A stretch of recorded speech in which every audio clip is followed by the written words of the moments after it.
Still me. Still just me.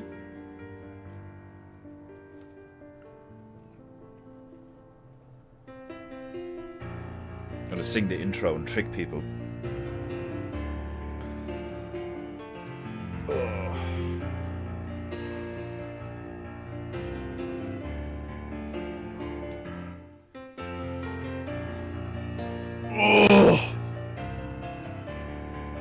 Right.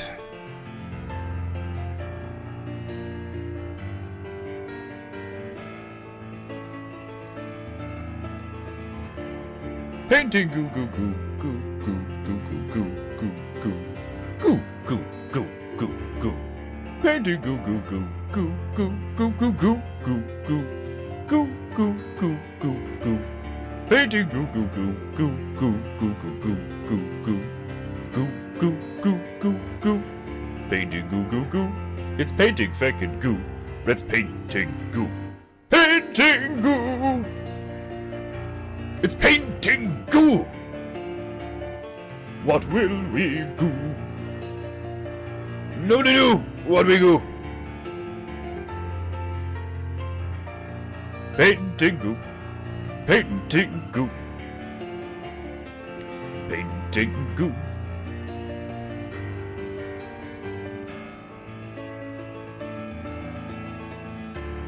Painting goo goo goo goo goo goo goo goo goo. Paint sip rat goo goo. Painting goo goo goo goo goo goo goo goo goo goo goo goo goo goo goo goo.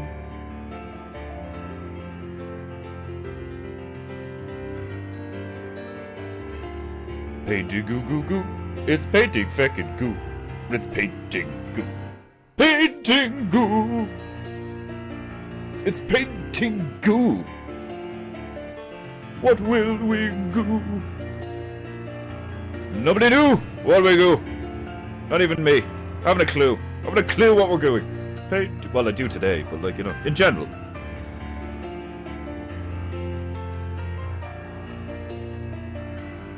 Oh, you know, it's serious when I'm just drinking black coffee. Oh, Christ.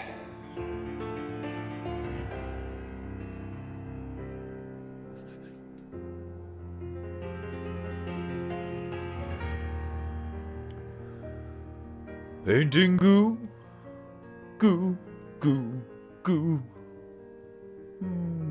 Painting goo.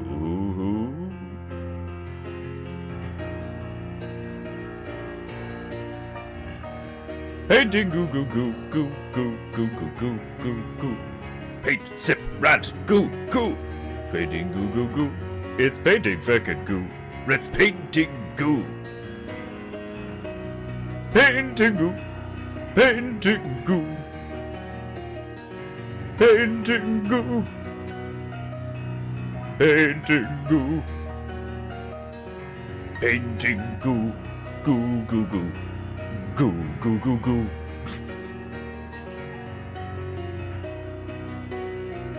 There's only so many goos before I just can't take it serious anymore.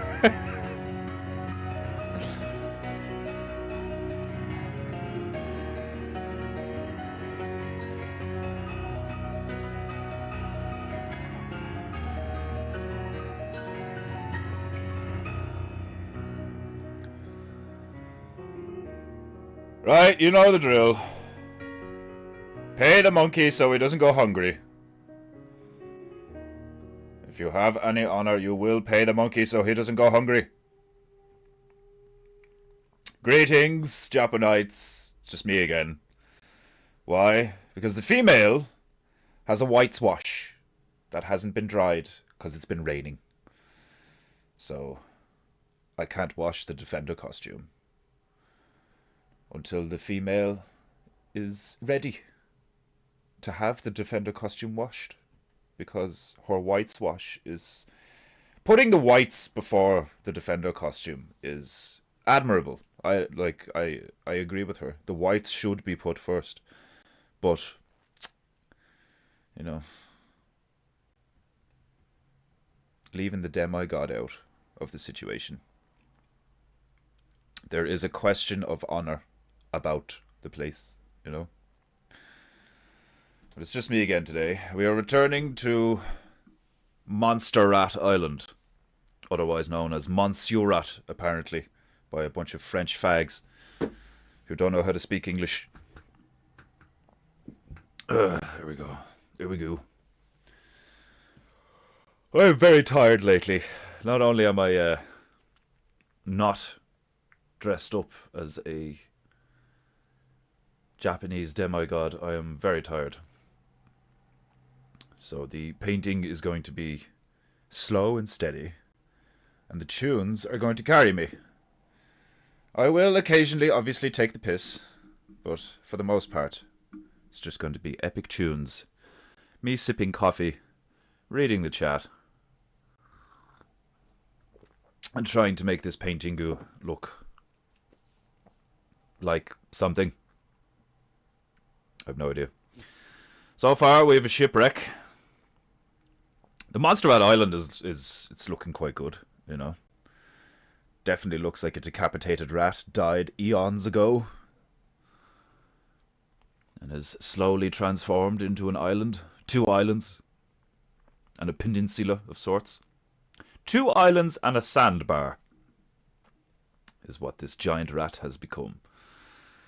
What he did in his previous life to deserve becoming land, I have no idea.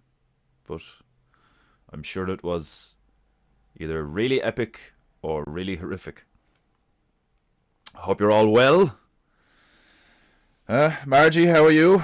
Still injured, I assume? Still not letting your injuries get in your way? You're still pottering around the house, doing various things, like watching me on 5 different screens?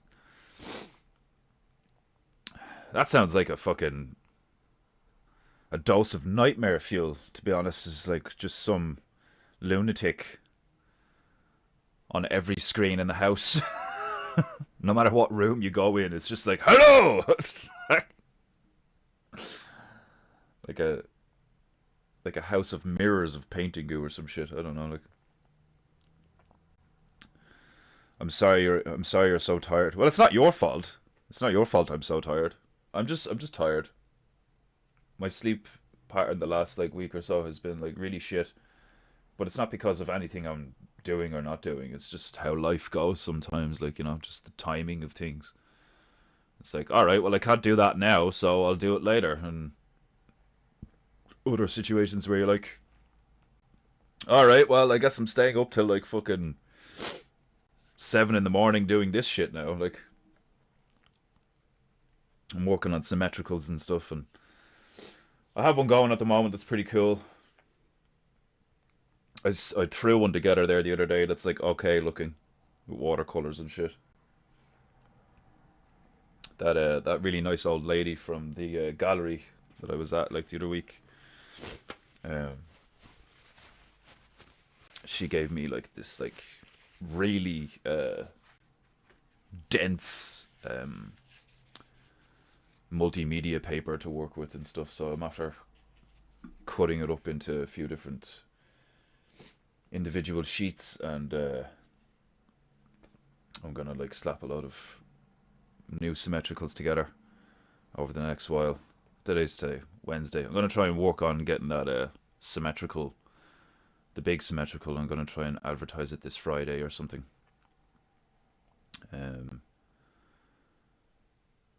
It's weird, after spending so much time on a painting like that, do you know what I mean? And then I do have a bit of apprehension of oh fucking nobody's gonna buy it and all, but it's I need to get out of that funk where just because I haven't sold painting in a while doesn't mean that I'm not going to sell any in the future. But it is what it is, when you're fucking a struggling independent artist and you're making fuck all money. It is one of those things where you just put so much effort into something and you don't even know if it's going to pay off. There is an incredible amount of apprehension and worry and shit. But because of my personality type, I'm kind of in a really cocky way, just being I'll be fine, and then if it doesn't work out, I'll just be whatever, But it's almost I'm in a little bit of denial, where like I'm denying my emotions around it in an attempt to just be more like stoic and masculine about it, like um which isn't really like, that's not true faith, like, do you know what I mean? I'm kind of just like grinning and bearing it, like, while in the back of my mind thinking that nobody's gonna buy it, like, you know. So I have to get myself out of it. I think it's just because I'm tired. I'm just exhausted that like the past like week again or something. Like I haven't burnt myself out again.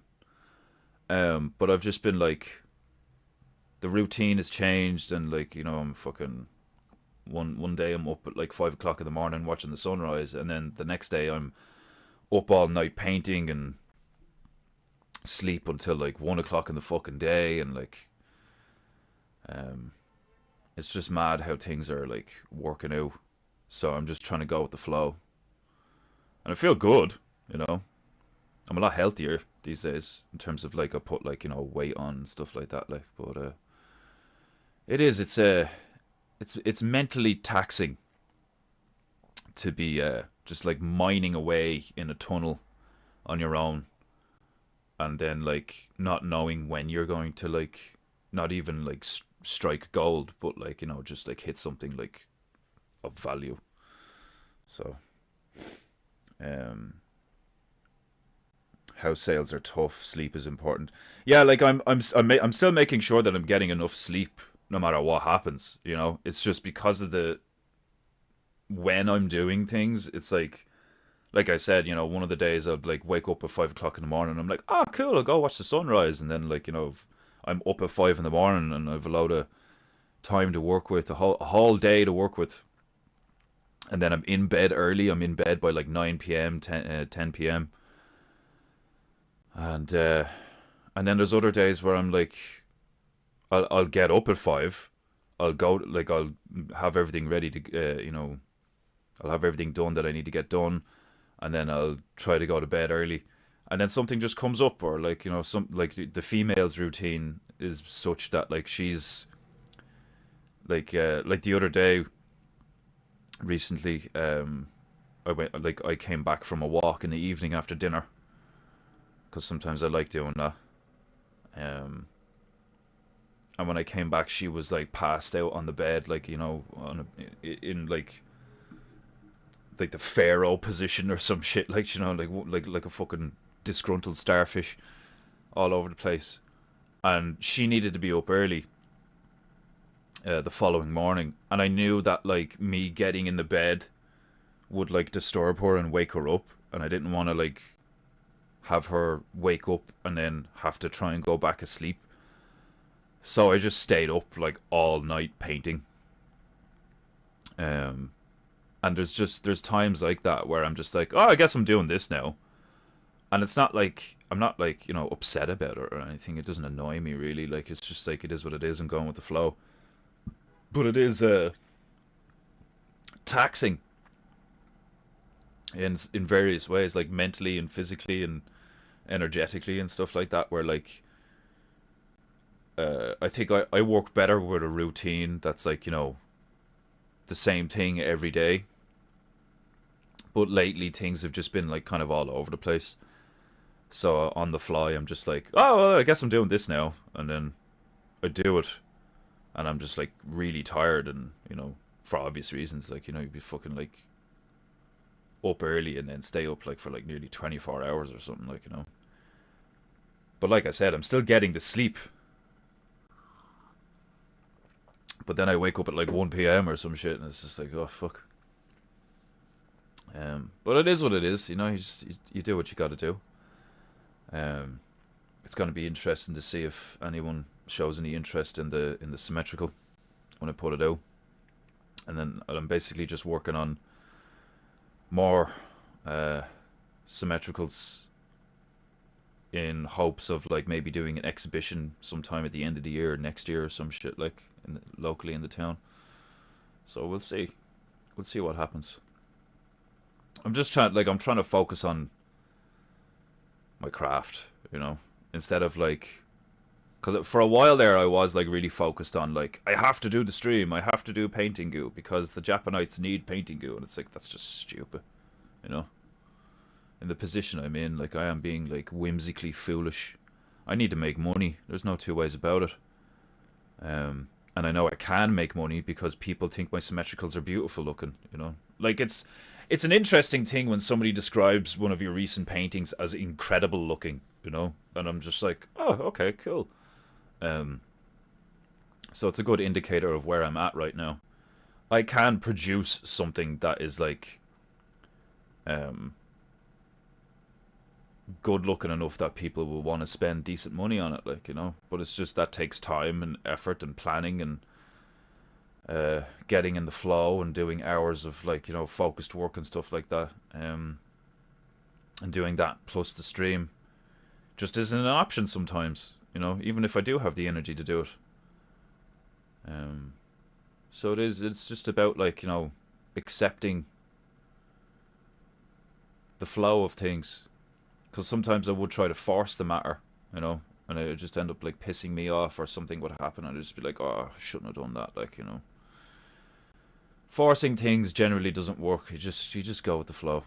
And it is kind of funny where, like, I feel like I'll come across, like, situations where I'm like, because in my mind I'll be like, you know, oh, no, I should go to bed, I need rest, and I need to do this, and then, like, you know, my routine and all this shit, like, but then 20 minutes into choosing to be like, fuck it, I'll just stay up and I'll do some art or whatever, and I'll catch up on streams, and I'll notice, like, I'll see 33, and I'll see, like, you know, I'll just, like, get these hints that it's like you made the right choice or something. Like, it's weird. Like, I get little winks from what I feel like is the divine or the other realm or some shit, like, and it's like, you're supposed to be all over the place right now because you're, like, finding your way, you know, in terms of your art and shit, like, so it's supposed to be a bit chaotic because you're supposed to put order to it, you know. And I've been doing that a lot recently, where I'm just like, okay, like, how do I sort all this shit out, like, in terms of, like, my objectives and everyday plans and shit, like. It's what a man has to do, isn't it? It's just, like, look at things and be like, all right, how do I get this mess into some kind of, like, ordered state? And it's funny. It's funny being somebody like me and having to take things seriously. You know, like, as I'm so good at not taking things seriously, and then I'm presented with situations where it's like, no, like, you have to take this, like, seriously in order for it to work, you know? But then you take it seriously and it works and it ends up making you laugh. So it's like, it's like, paradoxical things are hilarious to me. I'm not an imposter, I'm the janitor. We've discussed this. I clean the PEINTEINGU vessel, it's my job. Defender Usama hired me a while ago. You know, he took pity on a local ginger slave. Defender is catnip to the older females. You say, like, it's funny you say that, because, like, there's a few, like, senior females in my life recently that, like, I really vibe with, like, your one from the gallery and all, like, it's, like, funny, like, it's, like, it's funny you say that, like, because, like, I've had, like, I had, like, really long conversations with your one and all, like, and, like, emotional ones too, where, like, I ended up, like, crying at one point, and, like, we, like, hugged at the end and shit. Like, it's, like, fascinating. Like, I really like talking to people that are that, like, old people with a lot of experience, like, do you know what I mean? Because, like, when I was in France with Juju Le Cubert, fucking and I was talking to her father.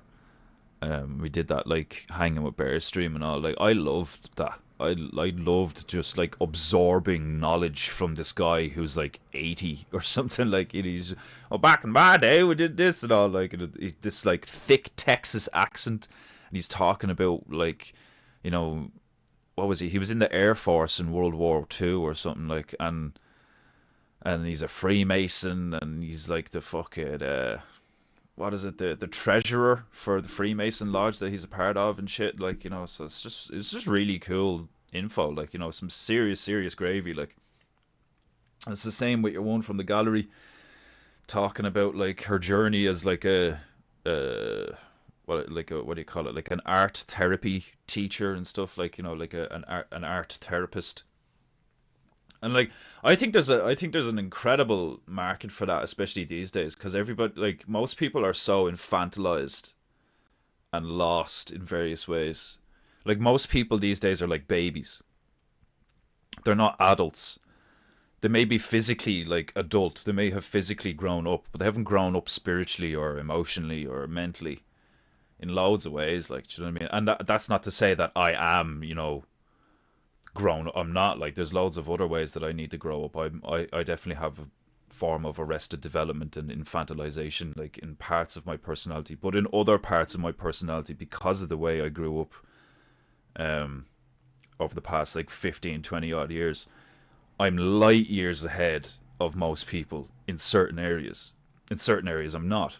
But that's what allows me to still relate to people like that.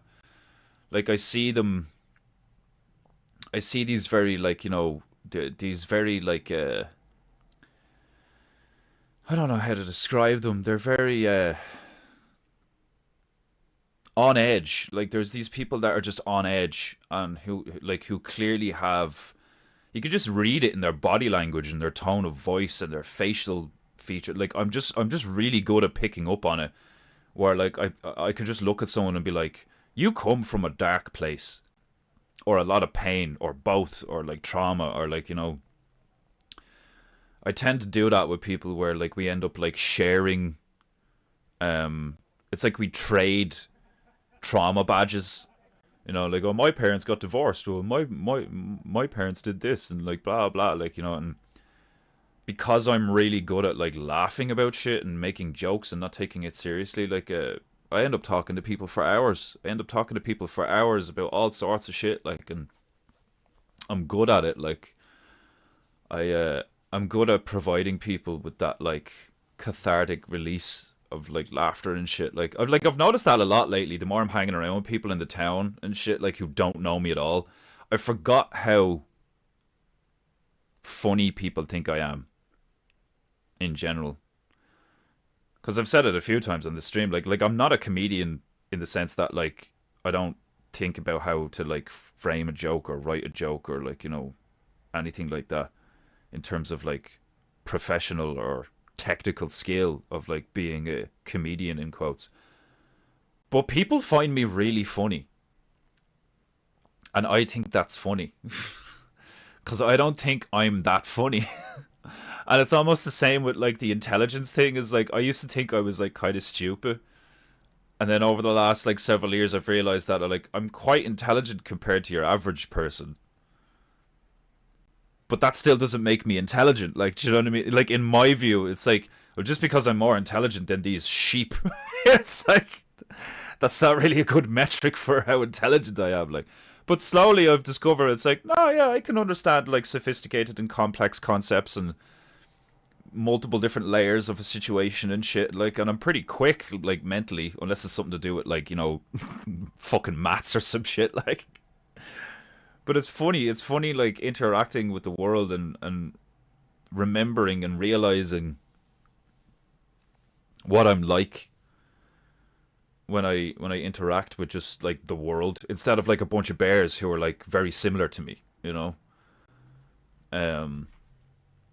Now I interact with the world and I'm like, oh yeah, I forgot that like people find me like hilarious, which is like, you know, and like all sorts of different people, like, you know, you'd like be talking to the butcher, you'd be talking to the shopkeeper, you'd be talking to like, you know, the cashier in Aldi or something, and talking to like, you know, an old lady in a gallery, like, and they all like find me like funny and like interesting and shit and all, and I'm like watching the scenario, like even though I'm in the scenario, I'm viewing the scenario from a third person perspective all the time in the back of my head. And maybe that is like a schizophrenic thing or something, or is that a sign of like intelligence? Is the fact that like I can view things from back here in the moment. So I'm still in the. It's like I'm playing a video game. Like, do you know what I mean? Like I'm the one holding the controller and I'm controlling the character, but at the same time, I'm taking it in from a third person perspective, which is important because that's how you know if like that's how you read a room. You know. You all right, my love? Um, but I just think it's funny because like with the way whole like the way COVID kicked off and went on for a few years, I did like just only interact with people online and like a few people in person, like briefly throughout the week or something like. And as I interact with people for longer periods of time, just doing random stuff, or we had that like great time at the gallery there recently, where we hung around with another couple for like hours, and we had some wine and some food and some shit and all like, and um it was the same thing. Like I had them in stitches. Like I was making them laugh every couple of minutes and shit. Like, do you know what I mean? It's like, and I think that's one of the reasons why I got so bitter and frustrated with the whole situation the last several years, because like I know I'm not some kind of like bigoted, horrible person that deserves to be outcast. Which is what I was treated like for a while, just because I wouldn't wear a mask or put a needle in my arm like some kind of addict. Um, and it's nice to be reminded that like totally average people find me quite pleasant to be around. Um, because for a while there, I did feel a bit like I had grown apart from the sheep. You okay? What'd you say? I isolated, yeah, that's a good way to put it, yeah. But I isolated myself, you know. I'd say a lot of us did like isolate ourselves as as a result of the way that things went the past several years. It's like, okay, well, like like from my point of view, it's like I reduced my interaction with the world,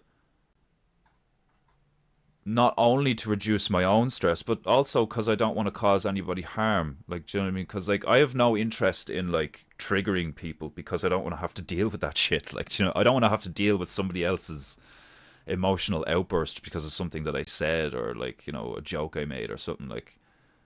Um, because I find it frustrating and unpleasant. It's like dealing with a baby. It's like dealing with a child. Like, do you know what I mean? Like, well, a child or a baby that's not yours. If it's your child or baby, it's like you should know what to do to comfort them, to bring them out of that or whatever. Like, but when you're dealing with like another human being, specifically an adult, and they have an emotional outburst or an emotional response to you, or like they clam up and they get real defensive and shit, like I find that really frustrating, because it's like that's why I love the bear community so much, is because you could just like talk and talk and talk and talk, and the bears will just nod and be like, yeah, bro. And it's like all these different perspectives, all these different lifestyles, religions, vocations, all of it, like, do you know what I mean? But with the intellectual honesty and capacity to be like, yeah, that's true, but this too, and blah blah blah, and just talk about things. Like, that's why I love the biocharisma community, and the Interverse community and stuff like that. It's like all these people who are like aware of objective reality as far as they can honestly be aware of objective reality, and they discuss it honestly and openly without any fear of like being restricted by some kind of ideological or like supposed authoritative difference, where it's like, oh, you're not allowed to say that or whatever. It's like, says who? The government? Like, do you know what I mean? Like, it's ridiculous, like, But like I see a lot of that like still present in Ireland, with the public, is like, and I suppose it's always been like that. The Irish people are very like, oh, you can't say that now, like, but we're tricksters, so we work around it and shit. It's funny. It's really funny being alive right now. It's a very polarized blend of comedy and tragedy, where like on the one hand I laugh a lot these days about all sorts of shit, and some of it's incredibly dark, and some of it's incredibly like innocent and beautiful, benign, and all these things, like, incredibly lighthearted.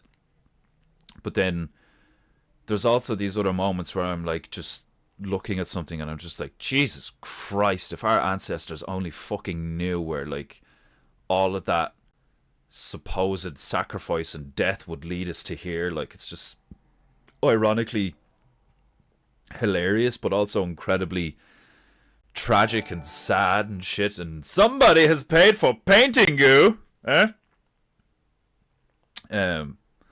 Oh, Margie with a £5. You are a great artist? Question mark. You are a great artist? When did that happen? Thanks, Margie.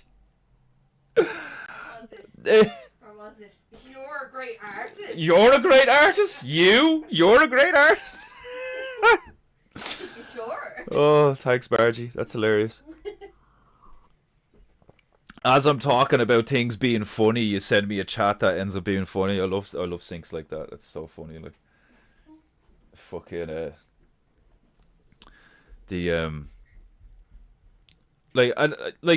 it would appear so. Yeah, it should not have been a question. It's okay, Margie. Don't worry about it. Like, it's fine.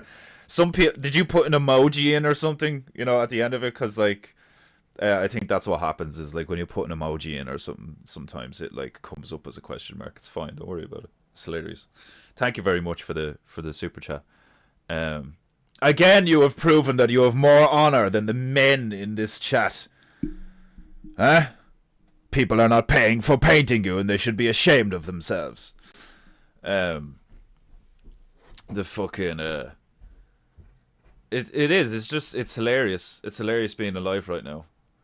In a really dark way and in a really like joyful way. It's odd to me, like, like here I am painting fucking mad shit, like, do you know what I mean, to like a small audience that like really enjoys it, and I really enjoy doing it too.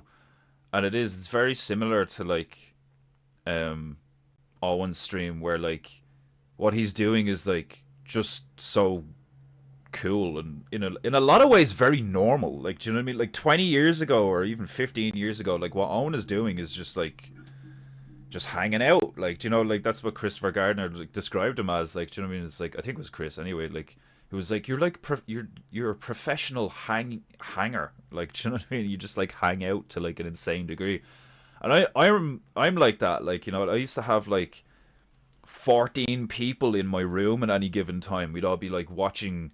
I set up a projector on my wall, like, do you know what I mean? And it's like, my room was like, slightly bigger than like a prison cell. Like, it wasn't a big bedroom. And I would have like 14 people in it. We'd all be smoking it up and playing video games and like... Yeah, but not that much bigger than a... It wasn't a box room. No, but like, it wasn't a huge bedroom. Do you know what I mean? No, it was just it was a bedroom. Size, it was just a normal... Glass. Just a normal bedroom in a 4-bedroom house, like, do you know, like what, 10 foot by 15 foot? No, it wasn't very small though. We had a lot of furniture in it. Yeah, but the point I'm getting at is like, somebody else has paid for PEINTEINGU. It's the point of like, because I had so many people in it, it seemed small. Yeah, that's the point I'm making. Is like, most people have like, a few friends in their room at any given time, whereas like I literally had like a fucking like a lecture hall going on, like where there's like 14 people fucking, like there's like 4 on me bed, 4 on the floor, 4 in chairs, like fucking... Some people actually used to just stand there. Yeah, some people used to just stand in me room like for like hours, just like chilling. Sitting. And they'd be just standing. It was ridiculous. Like, everybody's just smoking joints or drinking or like whatever. We're just playing various video games. I used to have a setup where like my best friend, I had a television beside my television, and my best friend would come over and like bring his PlayStation and shit, and that'd be us for the day, Don't forget to swab the poop deck, Firebush. I know, as the official janitor of the PEINTEINGU vessel, it is often quite disgusting cleaning up after the magical monkey, because I don't know if you people have realized the reality of this, but he may be petrified, but he's still alive. He may be petrified, and he may have had his eyeballs plucked out of his head, but he shits on that stool. He shits on that stool every day. And I have to clean it. I have to sweep up all the monkey shit from underneath the piano every evening, So that's another reason you people should pay for PEINTEINGU, is because you have no idea how hard it is to keep that piano and that situation clean. You have no idea how hard it is to keep that situation clean. It's like hours and hours and hours of scraping and chiseling and bleaching and fucking, like, the fact that that piano stool is still black despite the amount of monkey poop and bleach. This fucking thing must be made of onyx or some shit. I don't know. Ugh. Right, I need to take a piss because I've had, like, that's my second coffee. So I am going to stick on the wub wubs because it's Wednesday. Because Wednesday is now wub wubs. Wub day. There it is. I'm dying for a piss. Oh, fuck. Right, I'll be back in a sec. Need to drain the dragon. Fuck. Defender ass. Janitor ass.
Oh, that was a lot of piss.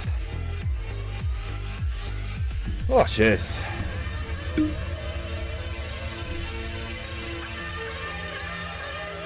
Ugh. Drink all that water trying to stay hydrated, and then you drink a strong coffee, and then you just piss it all out. No worries, Margie. Some of our best comedy bits began from mistakes or misunderstandings. That's so true, like. It's so fucking true. Sometimes, like, fucking up is the best thing that could have happened, like. He does not, he told me so. I love Monkey. He does not what?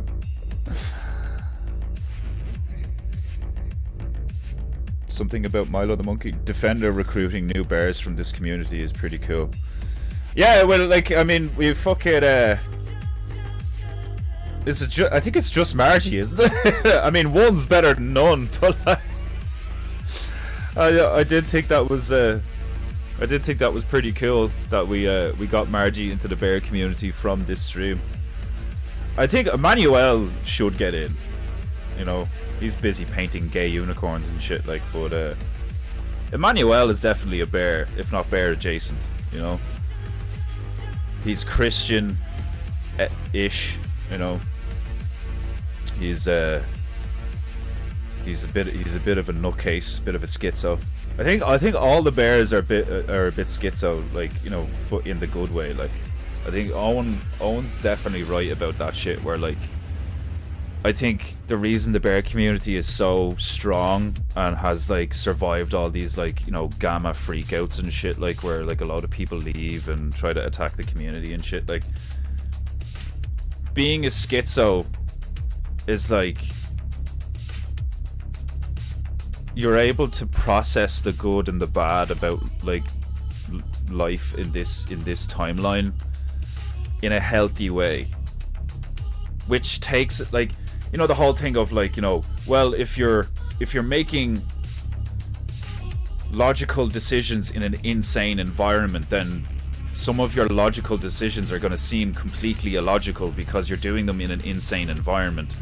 But you're adhering to the rules of the game you're playing, right? And we're all playing a game that is based on, like, an incredible amount of deception and, like,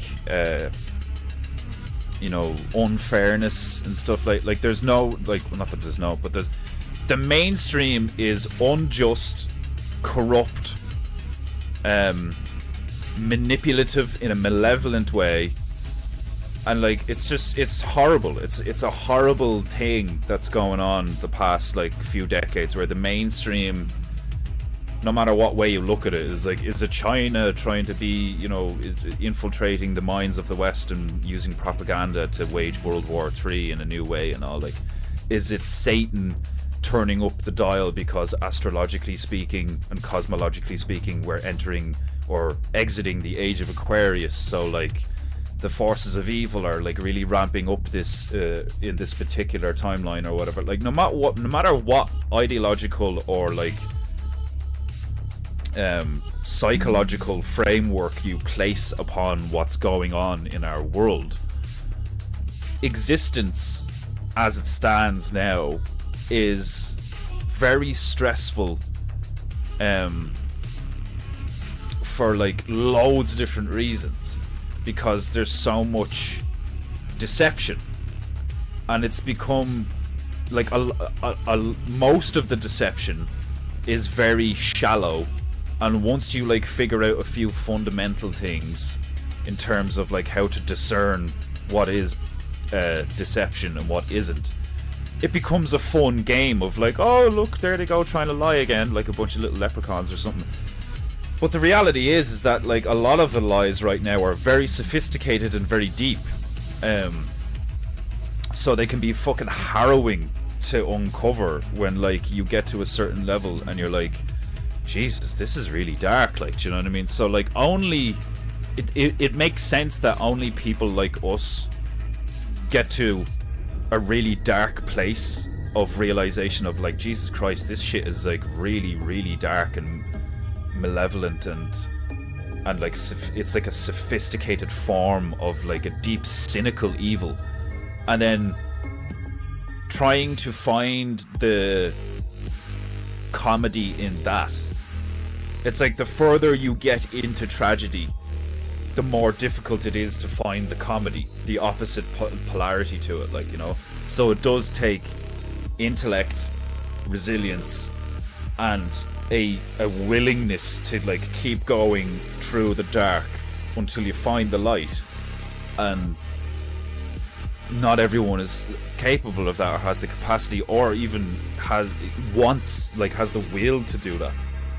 And you could describe it as just this, like, you know, super high level stubbornness, because I relate to Owen in that way, where I'm like, I just will not stop, even when it's, like, affecting my health and my mental state, like, do you know what I mean? Where it's like, sure, I'll turn around to myself and I'll be like, you should really sleep, like, you need sleep or something. But I've stayed up for, like, 2 days straight sometimes, just being like, this must be done. Do you know what I mean? Like, or, like, and sometimes I stay up for 2 days straight because I'm just, like, figuring shit out, like, you know. It's like the path to enlightenment is quite often through, like, absolute madness, like, do you know what I mean? Where you're just like, what are you doing? Like, you know, fucking, as far as other people are concerned anyway, like, you know, with this whole, like, just get a job and go to college and, like, do this and do that, like, and more people are starting to realize that that is just, like, this abhorrent way to live, is, like, becoming a drone in a beehive. And, like, I've noticed that a lot, you know. Like, my brain is very visual and very, like, pattern orientated with the visual. And one thing I've noticed in the past few years is, like, a lot of these streamers have hexagons in the background and stuff, like apps like Bumble, you know, the dating app Bumble, which is, like, it has, like, the bumblebee hive has the, like, symbology of like the symbolism of like a beehive and like drones and like a hive mind controlled by a queen. And I've spoken before about like I think it would make perfect sense that like if you were to like find out who the Illuminati are right now, that it would be a bunch of females who like figured out how to like, because that's what females do, is like they'll subvert the males that are in power by using the gamma males to their advantage. They get the betas and the gammas with sex and potential for sex and the ego, you know, like you should be king and all this stuff and all, like you would make a far better king, you would make a greater king. And once they get the gammas and the betas, the Judases, to betray the hierarchy, then they use the gammas and the betas to place the females within the hierarchy, and then it eventually gets to the stage where the females are the only hierarchy, and then eventually it will be like the snake eating itself from there, because a female only hierarchy can only last so long, because the one of the females is always going to want to be head bitch and be like the queen of the hive, and the other females are going to get jealous and envious and treacherous and all that shit. So like you either end up with like the Borg, where they have one queen and the rest are all just drones to serve the queen, to serve the hive, which I think is why that's why things are the way they are right now in society at large, whether it's the West or the East, is because there is like a profound malevolent feminine energy that is trying to make all of society into a beehive with one queen at the top. And when you look at the symbology like in our recent history with like characters like Khaleesi from Game of Thrones, and that bitch in real life, you know, Ursula von der Leyen, who's like the head of the EU and shit, like the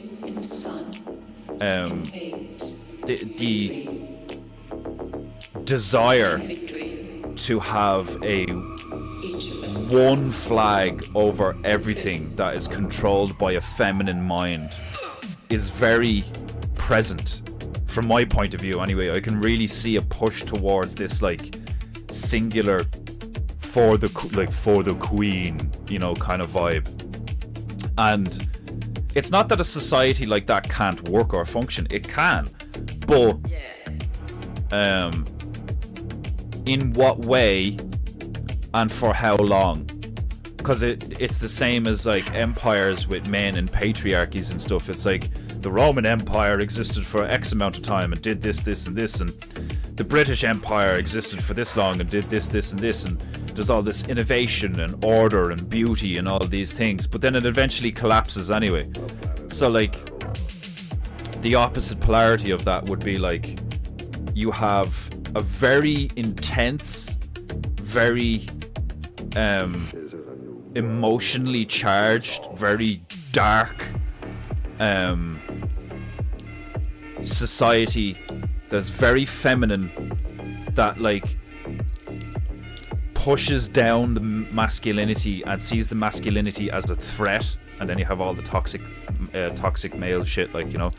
So what you'll end up with is like a bunch of women at the top who are in quotes living their best life and justifying all of this horror through the lens of equality, because all the drones in the hive are the same. All the drones in the hive get the same opportunity. All the drones in the hive get the same options and the same availability of resource and all this shit. And nobody is better than anyone else, and everybody is equal, and blah blah blah. Well, that is simply just not true in reality. It works as a framework and as an ideology to a point, but when you apply it to reality, it quickly falls apart. So you're going to get this intense like maybe, like I could say it, I could see it all escalating to a point, and then imploding and then being gone within the next 25 to 50 years, where it gets like really fucked up really quickly and then dissipates, and then everything goes back to like, you know, it swaps again. I could see it like that within my lifetime, definitely. I'm 33 now. Before I'm dead, all this shit will get way worse and then peak and then be gone. And it could happen in 10 because of the way technology and like society and the internet and all. Like, I wouldn't be surprised if it happens in 10 years, where you get an attempt at like Judge Dredd level mega city fucking For the Queen, the Hive, you know, equality, inclusiveness, diversity, and all this shit, all this like inverted psycho babble, and then it just dies. It just crashes, and there's like chaos, and then from the chaos comes order again. Like, it seems like it's headed that way, all right. Like, you know, but like I've said before, and like Owen says all the time as well, it's like as the mad shit is accelerating towards a mad end, at the same time that is happening, loads of good stuff is happening, because people realize and are aware that is happening. So that's what's fascinating about being alive right now. It's like, as one paradigm accelerates towards its peak, or it's the summit of the mountain or whatever, you know, there's also another one going in a different direction. And that's what's going to be interesting to see, is like, will we end up where there's a long period of time where there are small patriarchies in like agrarian societies that are like scattered about the place in between and around the big cities, and the big cities are like hives ruled by women, you know, and that feminine energy.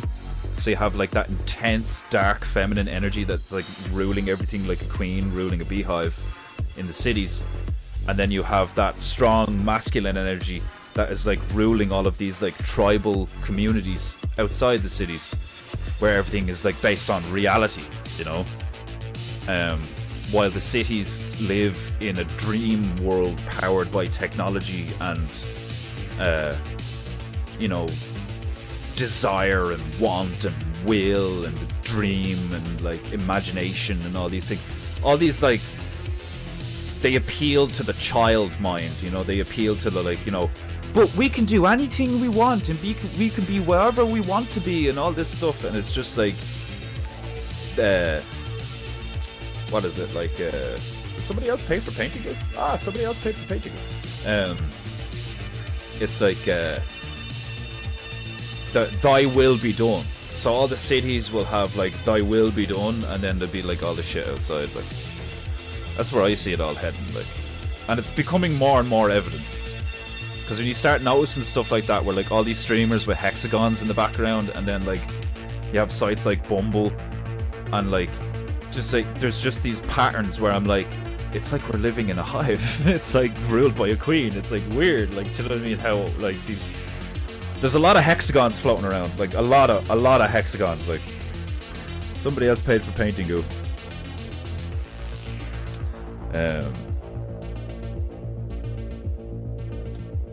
Marvin Musa. We haven't fucking heard from Marvin in a while. Hello, semi-demigod of PEINTEINGU. Just reporting in on the vibe out here. Things have been peaceful mostly, except for the damn ducks and emus had a small turf war again. We Musus are ruling with an iron fist. We'll report again at September's end. That reminds me, fucking, you know, for those of you who weren't made aware or didn't know, that the Marvin Moose stickers and mugs are up in my spring. I should fucking, like, I should have like screenshots that I should like bring up on screen and show you or whatever. But the Marvin and Moose stickers and mugs, and the chicken t-shirt is done and out. and up on Spring. So there's new merch there. If you want to go grab some merch, you know, if you don't want to like super chat me, or if you want to fucking support me or the stream, and also support the bear community as well, because when I have extra cash, I fucking put it back into like giving Owen a super chat, or fucking sending stuff like the last time we did the PEINTEINGU t-shirts, and like, you know, fucking not that it was a lot. I mean, it's only like what, fucking 30 or 40 euros or something, but like we put it back into the Ozarks or something. So like the bigger PEINTEINGU gets with more randomers, if we can, like, you know, like people like Margie, where we can encourage people to be bears through, you know, it's like Owen has a proxy on YouTube, you know, it's like Owen has a proxy on YouTube. In like, that's how I see this, is like like Owen has a proxy on YouTube that is like funneling stuff back into the bear community from YouTube, because he can't be on YouTube. That in a sense is how I see this stream, where it's like, if we can get randomers in, and it's like, oh, this fucking nutcase is painting and blah blah, like, why is he dressed as a Japanese demigod and whatever, and like, you know, because we're all bears, it's like a side thing, you know. And I think that's cool, because it's like the bear community has a presence on YouTube that is like, it doesn't appear, it's like we're a front. it's like PEINTEINGU is a front for the bear community. But like, it'd be fucking hilarious if I got kicked now. Like, but anyway,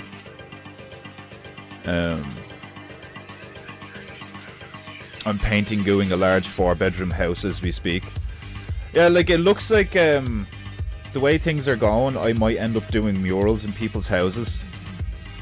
I don't, like, it's not like a sure thing at all, but like, it looks like something might be going in that direction. Like, I don't know. I don't, like, you know, you don't want to say things too prematurely or some shit, like, but I have a feeling that I'll end up painting like cool stuff in people's houses. Rantingu while 2 acre is PEINTEINGU. You're only semi-demi today. I'm not even semi-demi. I'm fucking I like the organic lore that we've come up with is that I'm the janitor for PEINTEINGU. So, because I haven't managed to be able to clean the kimono and headband for Defenderu, he's taking time off. And you're stuck with me for the moment, like. An F-150? Like, as in a fucking... Is that a firearm or a jet? Or is it a truck?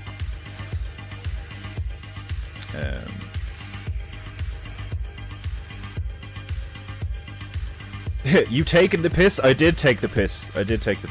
You know I took the piss. I take the piss all the time. Schizos just have more fun. I'm not ashamed. I mean, yeah, I mean, that's definitely true. That's definitely true.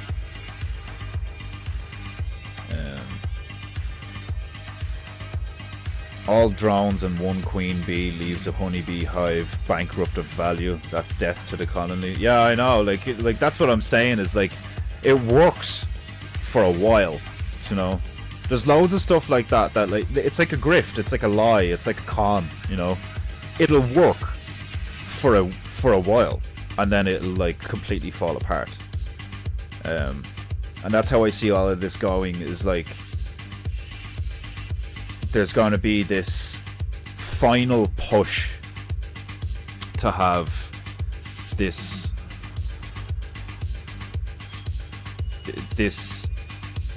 what would you call it, like a fucking, it's like a dream sequence. There's gonna be like a final push to have this insane dream be a reality, and it probably will be a reality for a while, and then it just won't be able to sustain itself, so it'll just collapse, you know.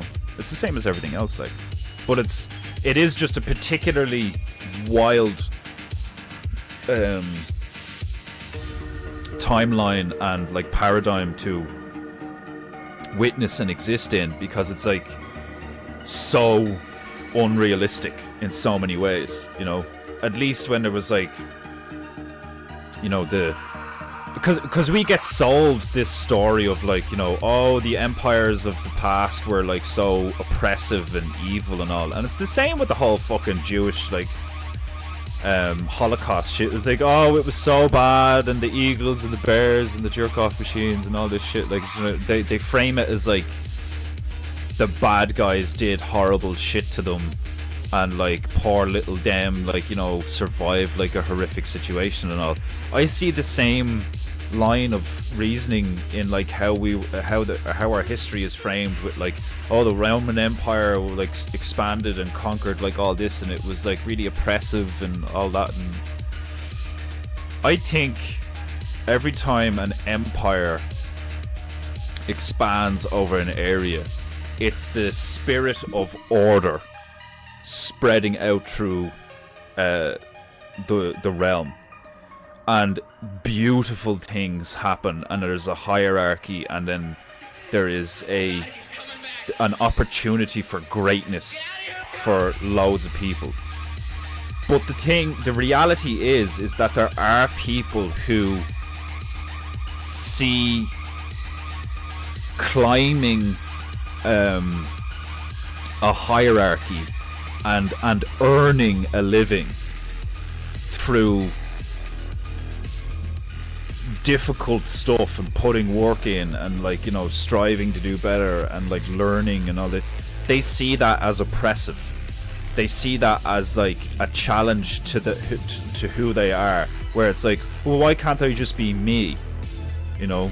And like, I relate to that in a sense because of how I grew up in this paradigm, where it's like, you need to get a job, you need to go to college, you need to do this, you need to get a car, you need to fucking get the fuck out of my house, even though we're family and like, you know, I gave birth to you and shit, like, you need to leave.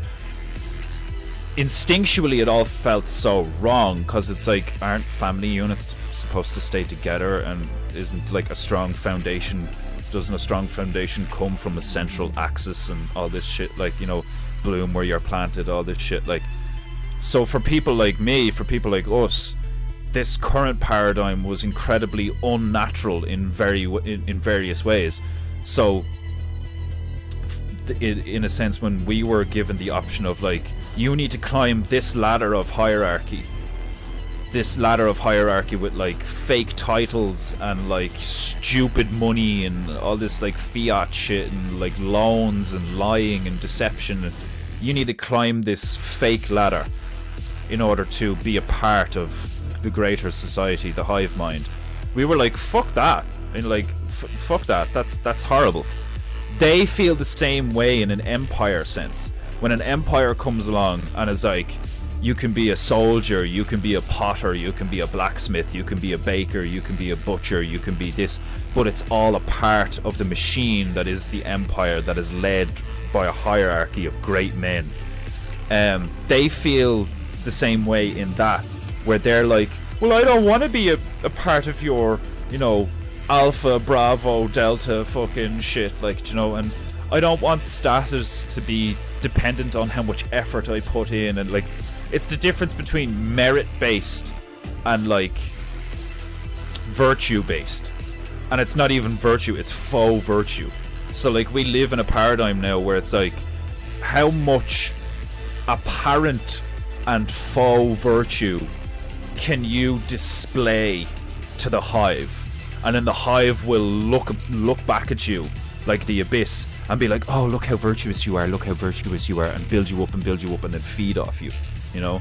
But then you also get to feed off it, but it's all fake and it's all lies, and it slowly drains you of your light, and you just become a vessel, you just become a slot in the hive to be filled with whatever purpose the hive dictates.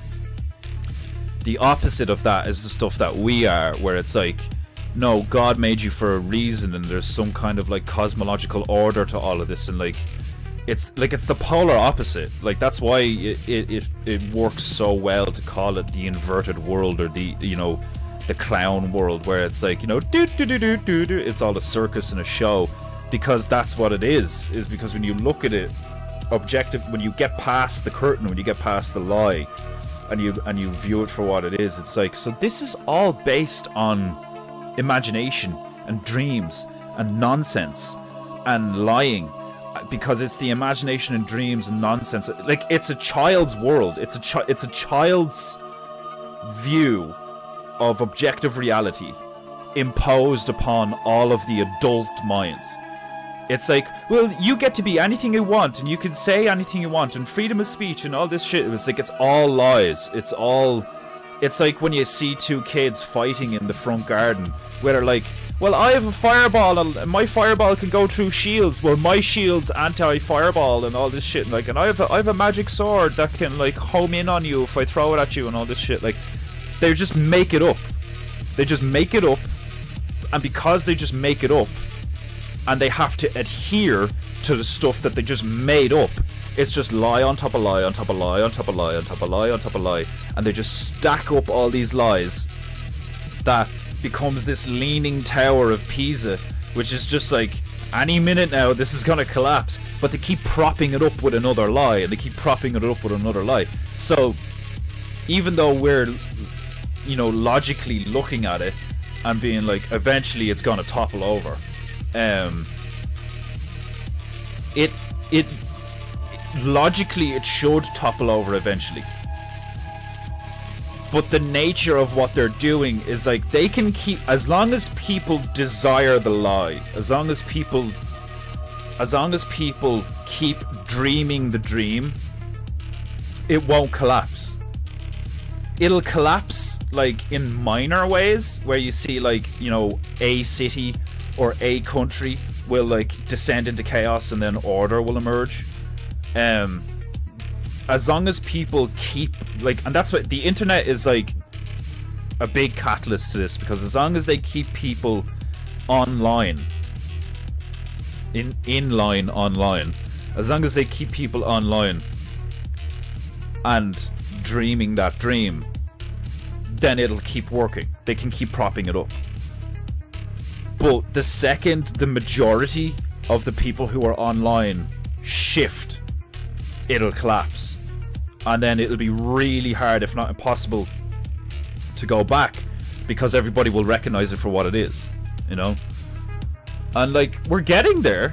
We're getting to the point where, like, you know, fucking, like Asmongold, like, do you know what I mean? Like, fucking, like, of all people, like, Asmongold is, like, really famous right now on the internet.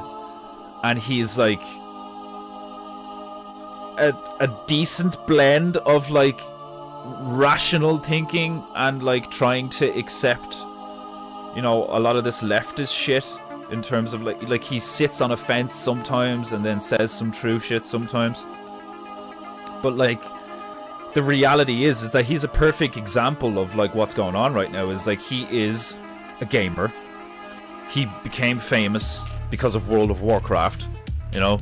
So he's a hermit, you know, wretched little nerd who, like, lived in filth and squalor. But he's honest. He's honest as far as he can be honest without jeopardizing his livelihood, you know, which is about all you can expect of someone of his caliber.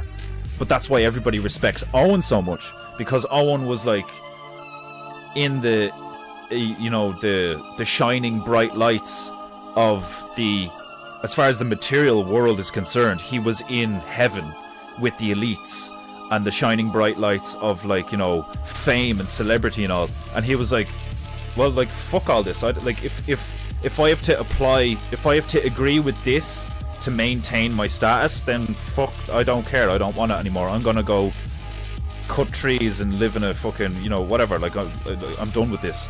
And that is so rhetorically and visually, like, powerful, that it makes total sense that they had to like ostracize him from society as much as they could, so that only the people who really want to be like, all right, well, what is actually going on, can, like, even come, like, can even, like, get that side of the story. You going back, are you? Bye, my love. Love you. It all makes perfect sense. It all makes perfect sense. So like I really relate to Owen's mentality of like just accepting all of this for what it is. Because once you like, there is that period of time where like you first like see it, and you're like, oh my god, this is nuts. This is so fucking nuts. Like, how can this be reality right now? Like, and then you keep going, and then you get to the point where you're like, oh, okay. And it's like almost like darker and like more full of despair and hopelessness when you get to that point where you're like, shit, so like the only reason that stuff is this bad is because people like actually, some people, like a lot of people actually want it to be like this. And that's where you're like, whoa, like is it just gonna be like this forever because people are fucked up? Like, do you know what I mean? Like, you know, but then you get through it and you're like, no, you know, if anything, like when there's enough weak people because of comfort and convenience, most people will walk off a cliff like lemmings. But that doesn't mean the world's gonna end or humanity's gonna fucking die or anything. It's like there will be a lot of people that die for all sorts of like tragic reasons, but then the people who didn't adhere to that nonsense will just clean up and pick up the pieces and keep building, you know? And like, that is a very cold hard reality to accept and realize, where it's like, it's a choice. You can see it coming and choose to be like, alright, well, I'm gonna be like this then. And it's hard, and it's like frustrating, and it's stressful because of the juxtaposition of like what you know to be true based on evidence and like repeated like reality like kicking in, and meanwhile like you know these things to be true. The world around you and the people around you, a lot of them keep doing crazy clown world shit, and it's like really stressful, which is why somebody like Owen's stream is like so fucking important, because it's somewhere where people like us can go and be like, thank God we are in the grace of sense right now, we are in the grace of rational and logic and like, you know, just like being honest, which is why people like listening to me, because I do the same thing, but like I'm like, you know, fucking 10 years younger or 11 years younger than that guy, and I come from like a completely different background. Like, I was never famous and shit, so there's like a ton of stuff I'm ignorant to, but I'm of the same ilk where I'm like, I'm honest and I'm schizo and I come from some darkness, but that's what allows me to know what these patterns are and shit, and like how people work and how fucked up people can be and how fucked up I've been in the past, and then choose not to be, which is like, you know, it's the same thing. Like, there's a reason people like my conversations with Stuntman Bear, there's a reason people like listening to my streams when I rant and stuff like that. It's like the thing that allows me to be in flow and do these like cool paintings of like, you know, a bunch of goblins trying to fucking steal shit off a snowman while a bejeweled ent takes a giant envelope to a hut in Finland at night, you know, like there is a part of me that's like I seriously, like I again, I relate to Owen in the sense where it's like, I know the stuff that I'm doing, like all of the, I have like fucking like nearly 100 fucking paintings there, and don't get me wrong, about 50 of them are they're so shit that like nobody should pay money for them, but some of them are like worth 200 quid, 300 quid, you know. To some people they'd be worth more, and like if it wasn't for like the way things are and the fact that people aren't aware of me and stuff like that, and like how hard it is to gain traction as somebody like me, where like if you're just winging it and like you're not adhering to the algorithms and stuff like that, like I could be making like a lot of money right now, and like you could argue that I should be making a lot of money right now, but I'm not, so that's why it's frustrating. But like that's not why I'm doing this. And it's so, like, it's funny because it's like I'm not doing this for the money. I'm doing it because it's fun and because people enjoy it. And so I'm basically playing the long game. But then there comes in the short term, I have a responsibility to like make at least some money to provide and support to provide and support my woman, you know. So like there's there is just this clash between like what you know to be true and what you can do about that and all these things, like, and it's fascinating, but it's very stressful and it's very like it's very intense. And as someone who comes from like a background of like, you know, just like sitting around depressed smoking weed all day and playing video games and shit with like, you know, an absent father and a broken family, like, and shit, like the fact that I've made it to where I'm at, like I live with a beautiful loving female and I have a group of friends, whether it be online or not, like that expands like all over the realm and have all these connections and shit. Like that's what keeps me going, is like I don't let the like little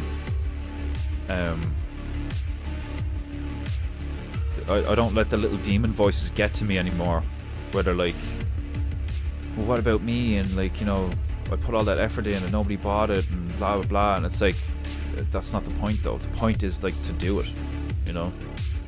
And it takes a lot of effort and willpower and willingness to like really actually grow and look at yourself and objectively like and be honest and change things and choose different stuff and like go along a different path and all. But like it's so fucking, it's like really worth it. Like you come across the best kind of people, you see and hear some of the and think some of the funniest shit. But there's regularly like there is like, it's like a cycle of like you have to keep going through like dark periods to like get to like the golden nugget, or like, you know, the light at the end of the tunnel. But it's always there. That's where the faith comes in, is like it is always there at the end, you know, in some way, shape or form. It may not be what you thought it was going to be, but it's there, you know. And I suppose it's like the last few weeks for me have been like I think I've like leveled up, but I've also just like realized a few things where like I've put a lot of pressure on myself for like very stupid reasons. My intention is good, you know, my intention is like good, true and beautiful, but I'm being foolish in the sense that like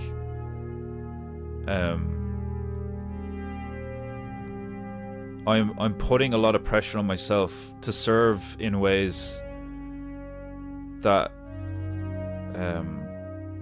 that I don't need to, you know. It's like I keep thinking that I have to like mold myself to something in order to be successful, when I've proven time and time again over especially over the last like 7 years or so, that like if I'm just me and I just do my thing, everything works out. And I think that's what I'm struggling the past year or so. I keep focusing on, I'm not making money, I need to make money, which in a weird fucked up psychological like, you know, paradox way is like, because I'm worrying about not having money, I'm not making any money. Instead of just being like, what am I making today? What symmetrical am I working on? What cartoon character am I working on?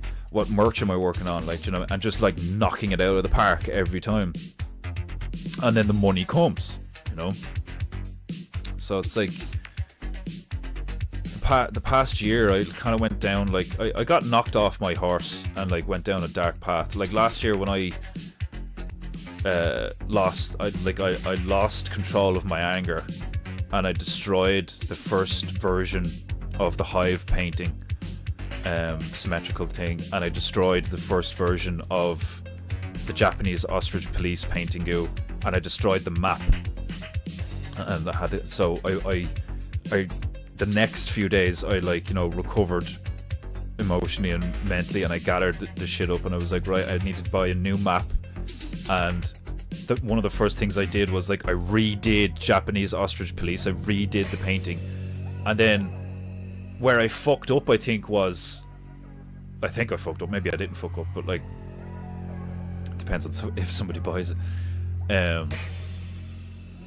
Well, not even if somebody buys it. It's just doing it was worth it. I looked at the painting that I destroyed, the Hive one, and I was like, not only am I going to do it and finish it this time, but I'm going to do it bigger and better. And I did. I did do it bigger, and I did do it better. But it took me a long time, and there was a lot of shit in between, and I fucked up a lot of shit, and but I have learned a lot in the past year of I just need to really chill the fuck out. I just need to just relax. I get way too I get such a profound sense of rage over the injustice, and I want to I've said it a few times, where it's kidnap the women and children and glass the place, and it's that's that part of me that's if I was in charge, I would just Hitler the fuck out of these pricks, but it's not my place, and it's not my destiny, as far as I know anyway. I mean, it would be fucking hilarious if in the next 10 to 15 years everything goes completely out of control, and I end up fucking with a lot of people under my command, and I fucking start killing a lot of Indian robots or something. I don't fucking know. It'd be crazy. We don't know where this is going, really. We can guess, we can speculate, but we don't really know. But yeah, to conclude this current rant, I would say that I really appreciate you guys supporting me and sticking around while I fumble through life. Honestly, because that's, in a sense, that's basically what it is. It's I like this guy. I like watching him getting his shit together. So I really appreciate you guys. A few weeks ago I was oh, I'm not going to be able to do PEINTEINGU as often, and it's 2 weeks later and I do a whole week of PEINTEINGU. It's but I was just being honest at the time. I was just looking at what was coming, and I'm gonna have to do this, and I'm gonna have to do this, and then I won't be able to do PEINTEINGU, and blah blah. And it's I'm always gonna be like that. I'm always just gonna be talking to you guys you're my friends, and we're in my kitchen having a cup of tea. And that's why you like this, because that's the same reason I like Owen's stream, is because we're just hanging out, and we're just chilling, and we're just sharing, we're just communicating honestly, which is fucking rare these days. Really fucking rare these days. So I'm never gonna stop being me, and I'm never gonna stop doing PEINTEINGU, even if PEINTEINGU changes drastically, where I end up doing hundreds of episodes as a German general instead of a Japanese demigod. And I'm really glad that you guys want to be here and come along for the adventure and all, do you know what I mean? I've literally made really good friends doing this, and that's what it's about. It's not about the money. It's not about whether I earn enough through the stream or through my painting to fucking get a land and a house for me and the missus or whatever. It's about doing the right thing for the right reasons and doing it with joy in your heart, And the last year I kind of fell off the horse in that sense, where I was letting myself get really stressed out, and that's probably why I got to the stage where I was right, I need to stop smoking and this, that, and the rest. And I just boom, no more smoking, immediately. I've proven to myself multiple times that I can do whatever the fuck I want.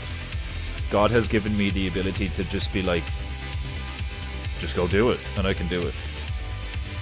So far, anyway. There hasn't been something that I could not like just accomplish if I put my mind to it, like, you know.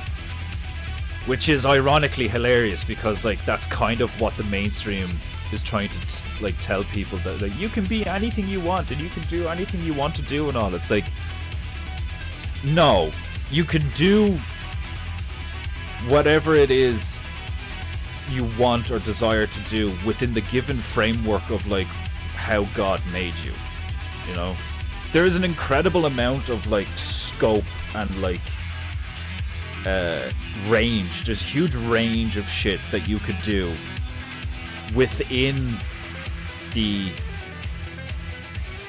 framework of like the gifts God has given you and like why God made you and how God made you, you know.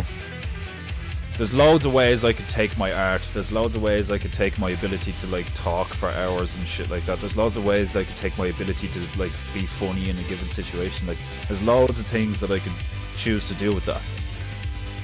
But it's still within a certain range.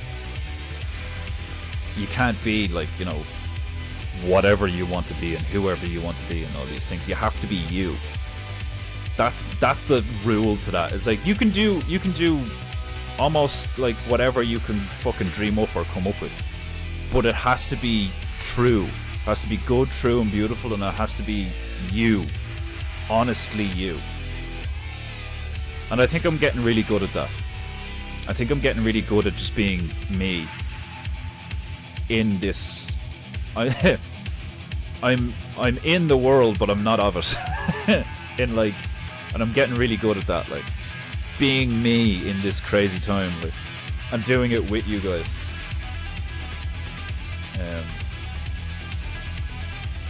And I'm not worried about letting anyone down anymore.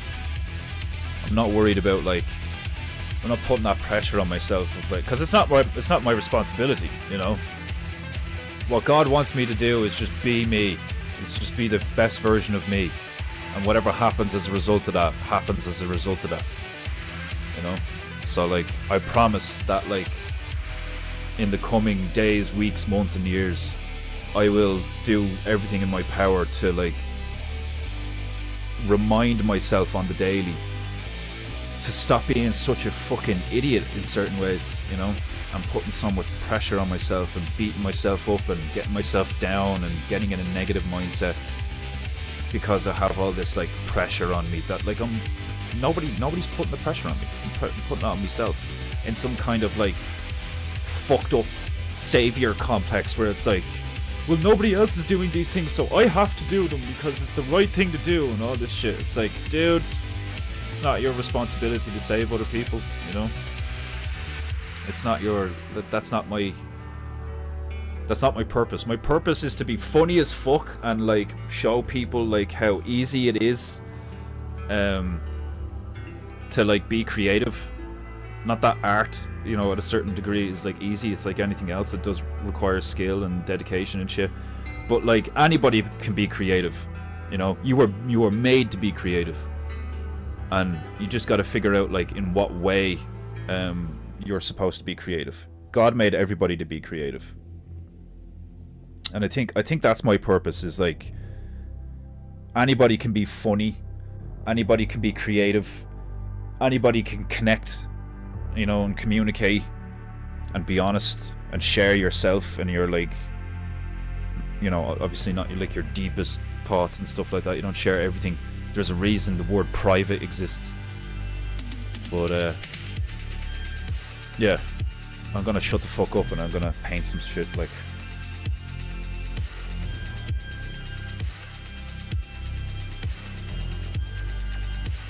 Actually, you're just straight hoodlum. I am a bit of a hoodlum, alright, yeah. I have a little bit of criminal in me. I have a little bit of scumbag in me. I'm a ginger. I have a little bit of nigger in me, you know, it's in my name. F-150 can be all those, but mostly a truck. There's an old video of an F-150 jet truck, that's hilarious. The prefix of re insinuates repetition, therefore reality is fake, reality is real. Yeah, did you get that from Tom Barnett as well? I did find that fascinating. That's why I love wordplay. That's why I love etymology. It's like, where do the words come from? Where did they originate from? What did they used to be?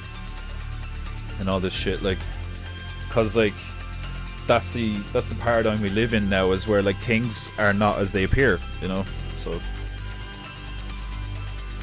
things are not what people say, and so on and so forth. Like, it's hilarious. But anyway, I'm gonna go make some. I'm not gonna go anywhere. I'm gonna make some brown and put. This is looking a bit transparent, so I'm gonna put another layer on this, and we'll get some bones in here to make it look like he deteriorated over time. And then before, well, I'm only in here an hour and a half, right? Like at the 2-hour mark, I'll do the phrase of the day. And we still need to put quintuplets, a Rubik's Cube, and a cue ball in this painting group. So let's get on that shit. First things first is to make some brown.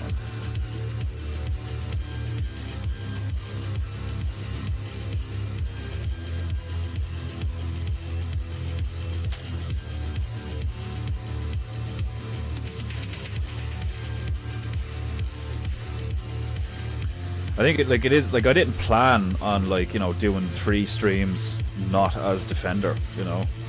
I had the idea of like, oh, I need to wash the kimono and the headband and all this, you know. And just stuff get like you like, there's stuff that gets in your way that you just need to accept. That's one thing I've really learned in the past like year or so, is like when like certain things get in your way for a reason. Do you know what I mean? Like an obstacle is put in front of you for a reason. Are you gonna like bitch and moan about it, or are you gonna like use it as an opportunity to grow and like figure stuff out? Like, this place really does feel like a game that's supposed to teach you how to be a certain way or something. And I wouldn't be surprised if, like, when we die, and depending on how we live here, we go to another place that's like way more intense with like different challenges or something. Like, I really wouldn't be surprised one day if like some of us meet in a different place and we're like, you know, wearing magical armor and we have to go slay demons and stuff. Like, I wouldn't be surprised at all. Like, I'd just be like, oh, now it, like, it makes even more sense now why I had to spend years as like, you know, fucking a schizo artist, like, to understand all these like fundamental philosophical things about life and shit. Like,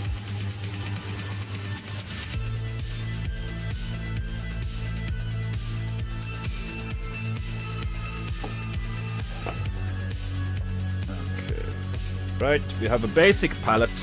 We got the red, we got the yellow, we got the blue. Let's make some brown. Let's get this bitch wet.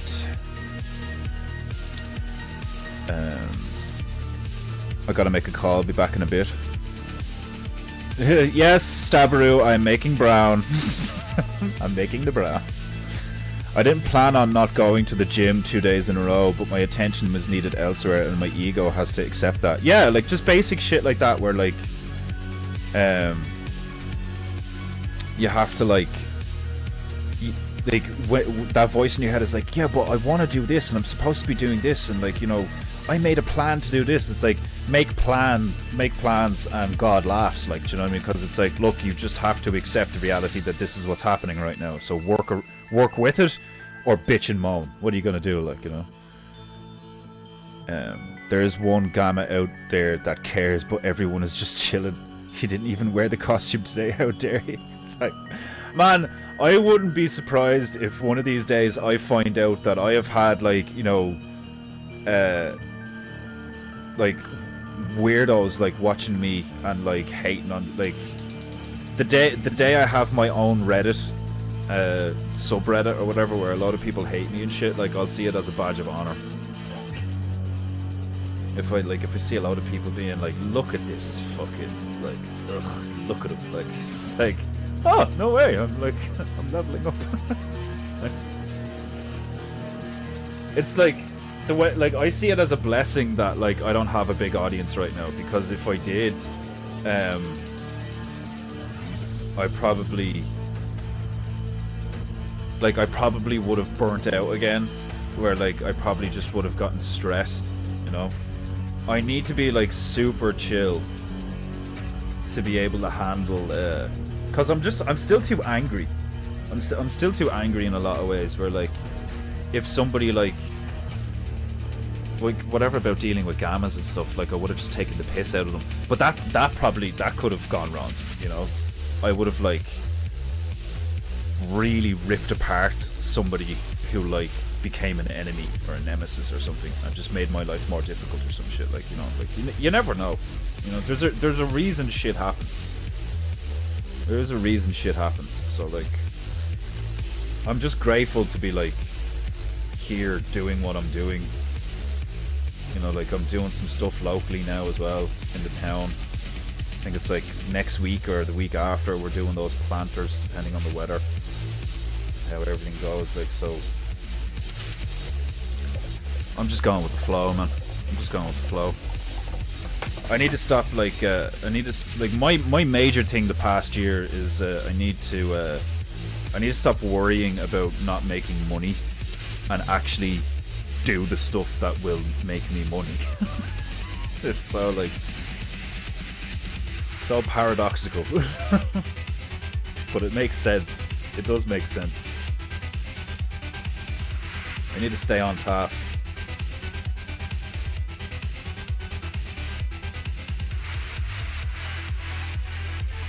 Right, we have made a beautiful orange. We have made a beautiful... That is actually a really nice orange. A bit of ultramarine blue and a bit of permanent yellow makes like some really fucking nice orange. Oh no, sorry. bit of permanent yellow, a bit of permanent scarlet made some really nice orange. And now I put the ultramarine blue in and we get a nice brown. Nice dark brown.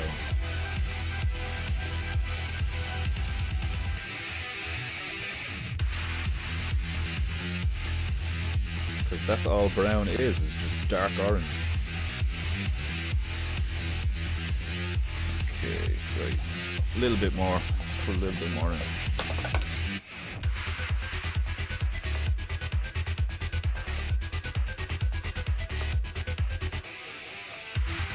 Yeah, I think we're there now.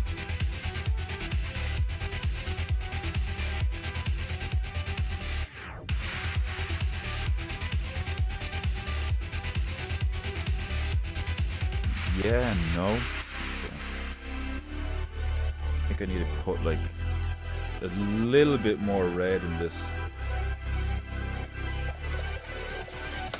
I really did, like, I really enjoy mixing colors live on the palette, because like just slowly over time you become really accustomed to like, oh, that's got too much yellow in it, that's got too much blue in it, that's got too much red in it, like I need to bring it back this way, I need to bring it back that way, or oh, I need to start again because I've gone too far this direction or something like.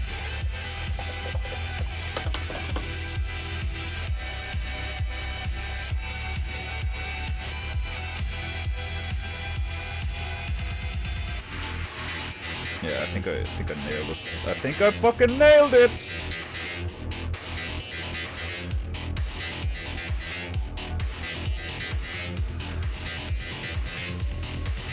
I think.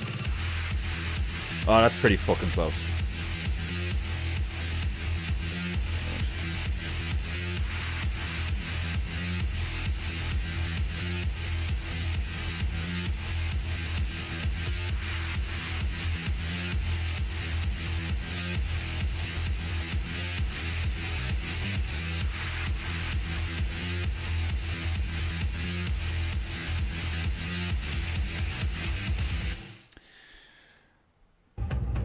Right. Keeping with the wub wub theme of today.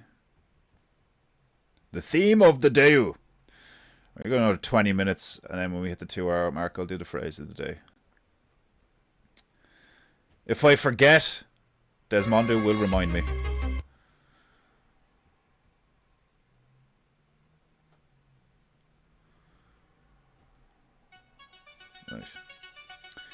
Um, if he won't be Defenderu, then I'll be a better Defenderu than him, he says while wearing a kimono of his own, an orange dyed beard.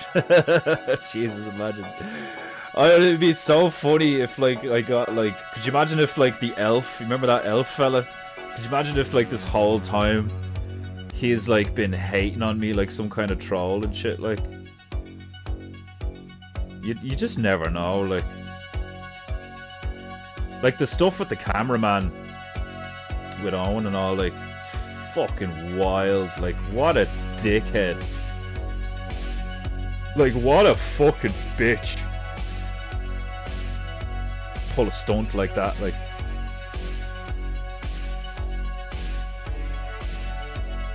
It's wild, like... I thought the exact same stuff of Jim Bob when all of that stuff went down with Jim Bob and all. I was like, are you serious? What a bitch! Like, I was like, why are you being such a bitch for? Like, and it was the same stuff with the Bear Clan here, with the Irish Bears, with Buzzwrecker and all that stuff, and like the fallout here from the Jort Wars and, like, you know, all the religious, like, shit and all. Like, it's just like, oh my god, you people are fucking little bitches. Like when I think about it, it's like it really does fucking harken back to, like, when I was, like, young and I swung at that, like, older, taller kid and he just, like, handed my ass to me. Like, it's like I needed to be humbled, and I was, you know, because I was, like, way too arrogant, which is why I don't like arrogant people now, because it reminds me of the, like, what I used to be when I was younger, and that got me really fucked up. So there's, like, a part of me that's like, okay, it's really not good to be arrogant. So when I see it in other people, I'm like, that's bad, you know.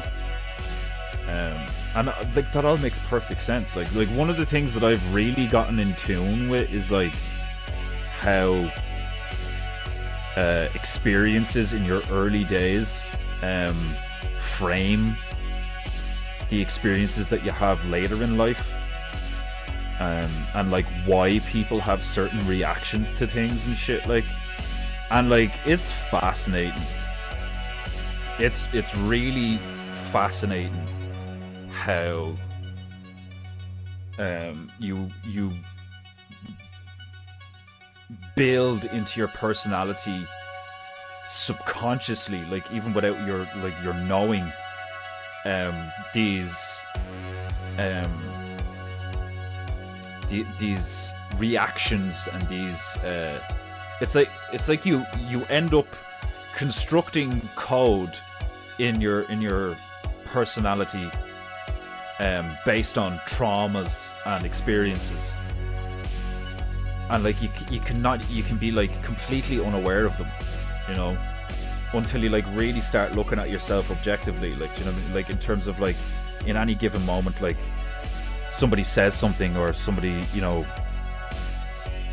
something happens, and you have a gut, like, reaction, you have, like, an emotional response to it, and to look at yourself and be like, why is that making me feel like that? Like, what's going on there? Where's that coming from? Like, you know, and it's fascinating to see where that takes you sometimes. It's fucking fascinating, like, because you learn so much about yourself, and as you learn about yourself, you learn about other people, because, like, you're like, okay, well, if I work like that, then, like, I can't be the only one, like, you know. And it's usually true, where it's like, no, you're not the only one. Other people work like that too, except, like, they have this thing and this thing because they came from this place and this happened to them and all, like, and it's fascinating. Like, I think I find it so fascinating because I've always been fascinated with character development and character motivations, like watching, like, Darth Vader in Star Wars, and, like, how Anakin became Darth Vader and why, and, like, or like Jack in Samurai Jack, how, like, quite often he could, like, make mistakes and then have to learn from them and stuff, like, and, like, I think Jack from Samurai Jack is one of the best, like, especially for young boys, like, watching how Jack faces challenges and keeps his cool and, like, is a proper, like, he's the, you know, the warrior in the garden kind of archetype, where it's like, even when you're not faced with, like, impending immediate danger and shit like that, like, you have to have this, like, warrior mentality and stuff, and rather be a warrior in a garden than a gardener in a war and all this shit, like, and finding joy in the little things in life and accepting things for how they are and, like, acting upon reality and not, like, your will and shit. Like, it's fascinating shit, like.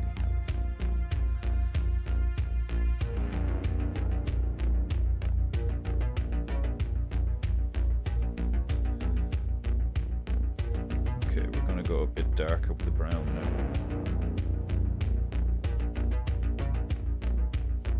I'm basically doing exactly what I did yesterday, where, like, I'm putting on a base layer of brown and then going darker and going back in and just doing some shadows and shit, like.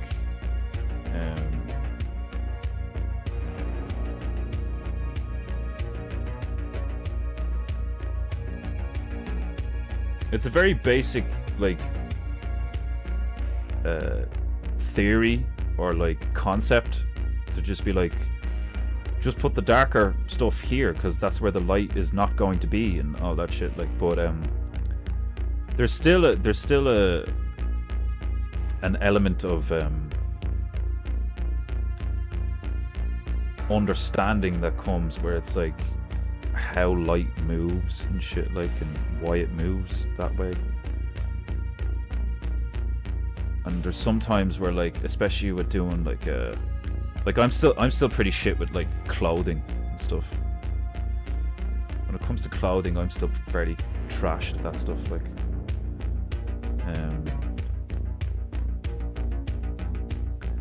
Cause, like, my mind's eye is, like, pretty fucking good. But then your imagination can only take you so far. Cause, like, you can't. But you can't. You can imagine how something would look. But quite often you're wrong. You know? Quite often how you imagine something is going to look is wrong. It wouldn't look like that. It'd look like this, you know? And then that's why, like, when you get stuff right, when it comes to art and painting or, like, drawing or, like, you know, illustration, creating an image, when you get it right, you know you've gotten it right because the eye has been tricked. Which is a funny thing because it's like, you know, the I and then the I. So it's like I as in, like, E-Y-E, and then I as in just, like, the self, the I, the you know. It's like when you trick the I, you also trick the self, you know. You're not just tricking the eyeball, you're tricking the consciousness. And, like, and that's why it's so fascinating, because it's like you'll come across those things where it's like once you see it, you can't unsee it, because, like, it's just there now. There's nothing you can do about it. Like, and you can try to see it the other way, and maybe sometimes you can force yourself to see it a certain way, but most of the time it's like, no, it's just like that's what it is. The eye has been tricked now. Or it has been revealed. There's a little bit more definition in that now, and it's, like, saturated. That looks better.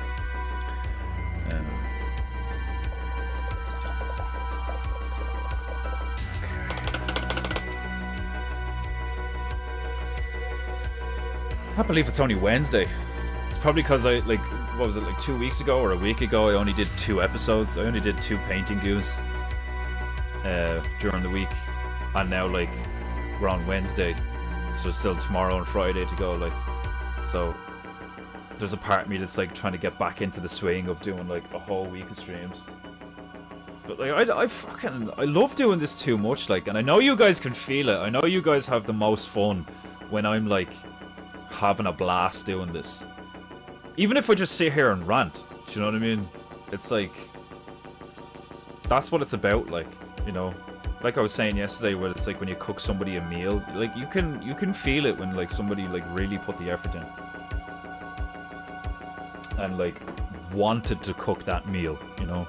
You can taste it when somebody wanted to cook that meal and took pride and joy and time and love and care in cooking that meal, like, and you can taste it also when it's blatantly obvious that like you're being fed by somebody who doesn't give a flying fuck.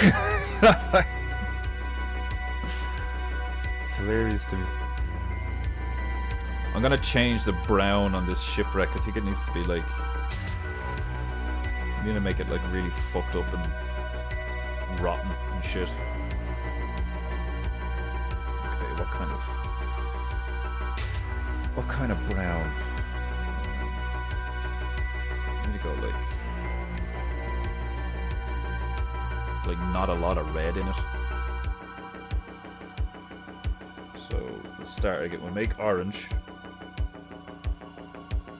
We'll make orange again.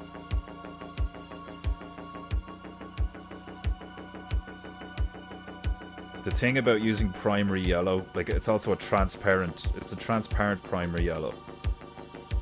And then it's like an opaque permanent scarlet. As far as it, no, it's not opaque. No, it's a transparent, yeah, the scarlet's transparent as well. So you've got two transparent colors.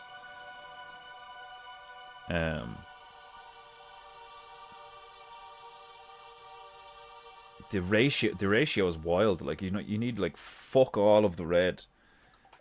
When you put the red in the yellow to make orange, like you need like seriously fuck all red, and it's just like boom, it's orange now. It's awesome looking. Okay.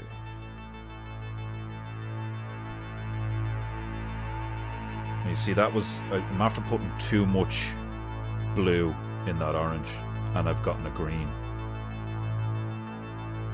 Fascinating.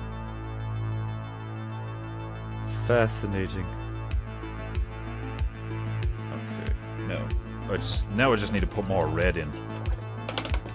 But I don't want to put too much red in because I don't want it to be the same shade of brown that's on the island. You know, I want it to be like kind of, yeah, we'll go with this one.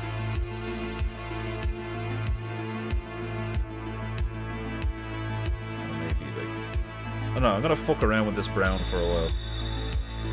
Like a proper monkey. I'm just gonna... If a monkey... If there's anything a monkey really... it's fucking around with brown.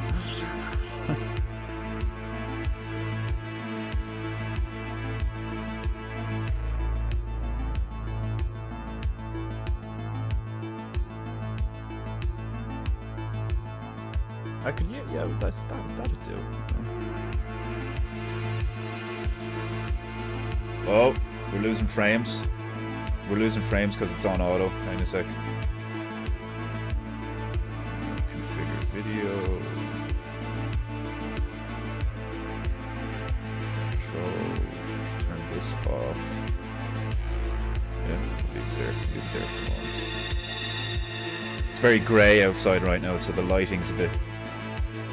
The lighting's like changing as the sun disappears and reappears. So the British stereotype of Irish being apes has validity. Well, on a personal level, I'm starting to think that one of my ancient ancestors was starting to think I'm actually like the... And I'm not even taking the piss when I say this, right? I swear to God. I think the red-haired man and the fact that like I've like created the, well, not just me, obviously us to a degree, have created the lore of PEINTEINGU, and then it's the Monkey King and all that shit. Like when I was looking into that stuff with the martial arts, with the monkey style, and where it comes from, and the Hanuman, the monkey man or whatever it's called, like. The Hindu legends, and then the Chinese legends of like the Monkey King and shit, like. And then you look at Dragon Ball Z, Or like Goku, you know, when he goes Super Saiyan, like he gets a tail and all, he looks like a monkey and shit. Like, I think the reason why it was so easy for the scientists to claim that we came from monkeys is because somewhere in our history, there was a blending of the two. I think there is truth to the we came from monkeys. Because I think some of us actually do have monkeys in our lineage. Like, you know, and if you look at the biblical stuff, like, you know, like they say we have a reptilian brain, and like, you know, the Nephilim came down and bred with the humans and then bred with the animals and stuff like that and all. Like, and what if our history is full of like genetic modification through breeding in various ways, and like different breeds of human have different genetic material in them, where like some of us actually have like monkey DNA or ape DNA, and some of us have like snake DNA or like reptilian DNA, and then some of us have like, you know, dog or cat or vampire DNA, and whatever vampire might like parasitic DNA or something, like, you know. The whole DNA thing, the whole genetics and DNA thing is like very like nobody knows how that works, you know, in terms of like your average person, of how scientists actually established, like, you know, what kind of DNA you have and where you come from and what DNA is which, and like how they can prove. It's like, okay, well, your DNA is on the hammer. Well, like, how do you prove that? Like, do you know what I mean? Because it's like, obviously they just have markers. I know they call them genetic markers and stuff like that, but all they have is markers that they can then cross-reference with other markers. And it's like, oh, you, like, we, you know, we took a sample of your blood and it's got the same marker as the sample of blood we found at the crime scene on the handle of the hammer or whatever. Like that's what, like, fingerprints make way more sense, because it's like, if you can like print your finger, your fingerprint, and then cross-reference that with like fingerprints you found at the crime scene, and it's like, oh, this dude has the same fingerprint. But even then, it's like, have we been lied to about that shit? You know, like, because they say they use computers to be like, you know, oh, this is definitely the same fingerprint. Like, would you really be able to tell that with the naked eye? You know? Oh, like, those are the same fingerprints? No. You probably wouldn't be able to tell that with the naked eye. There's too many variables. There's too many details. The details are too small. You know? So, like, I think there's a lot of lying going on with computers and data, where, like, somebody, like, kind of similar with, like polygraphs and shit, where it's like, well, the data shows, you know... oh. Oh, that just smells like coffee.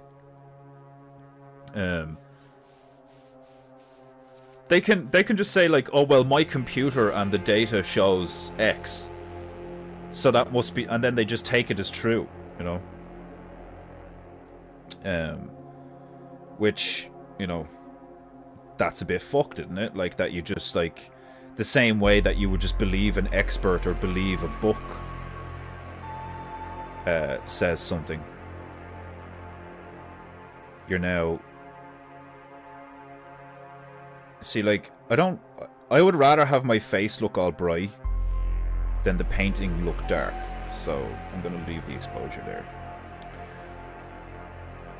I don't really care that, like, the light is, like, bouncing off my face like I'm made of porcelain. But the fact that you guys get to see a nice bright painting, I prefer that, like... But yeah, I think there's a fuckload of lying going on with all this, like, data stuff. To be quite honest, I think there's a fuckload of lying going on with all the data shit.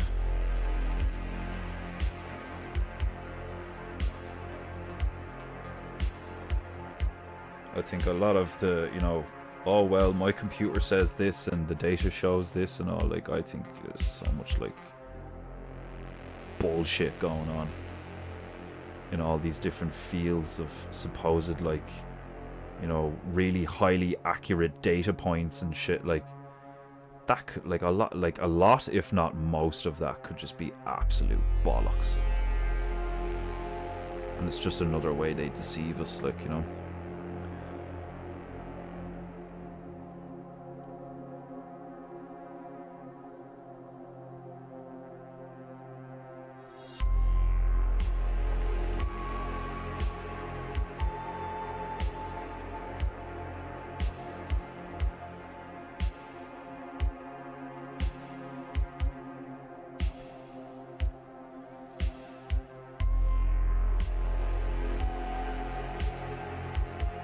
Like, when you're trying to just boil it down to, like, a very basic thing, I think that's basically...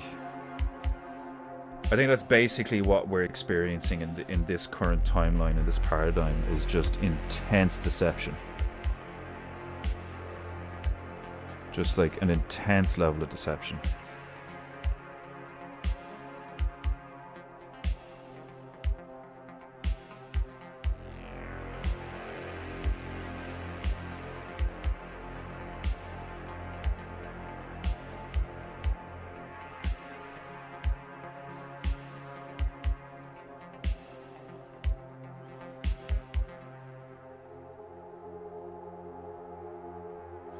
Very like sophisticated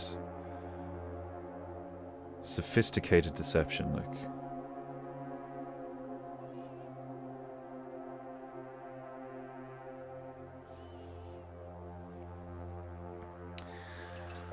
All right, we got our shipwreck, we got our island. Let's put some bones and some teeth and shit coming out of the island.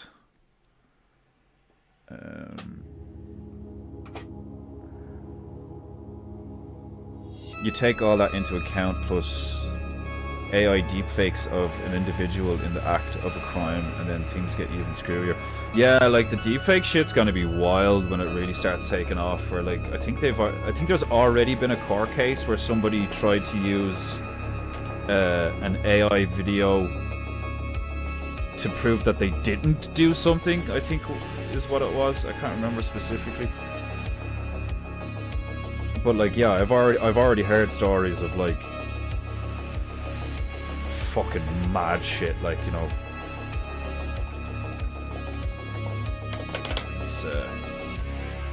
It's getting crazy out there every day. It's getting crazier. But that's why it's so important that we, like, adhere to what we know to be true. Even if like the only things we know to be true are like really basic shit, you know, like really basic shit. It's like, well, I know the sun's gonna come up tomorrow. Like, even if one day the only thing we can be sure of that's true is that the sun is gonna come up tomorrow. It's like, well, at least we know that to be true, and just work from there. Like, because it's getting fucking wild out there. Like, as if our population's capacity, as if our society's capacity to lie wasn't already, like, to a stupid degree. Now AI is making lying even easier, you know, and more accessible. So it's easier for con men now to like at the same time that it's easier for an artist to be like, hey Grok, you know, do this. It's also easier for a bunch of fucking grifting cunts to be somewhere in a warehouse with a lot of phones and computers and shit, and just be like, oh, we'll just run this AI algorithm, and the people won't know any better. Like old people getting scammed is a huge thing right now, from what I've heard. Old people being scammed with AI is a big thing, like, because they have no frame of reference. They can't tell that it's fake and shit, which is just horrible. That's just horrible, like.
Did you guys hear about this? The Ukrainians got deep into Russian territory and set off a lot of drones from a civilian truck.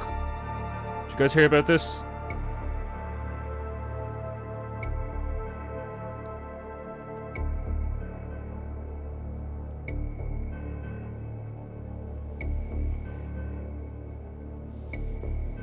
The drone situation's getting wild, man.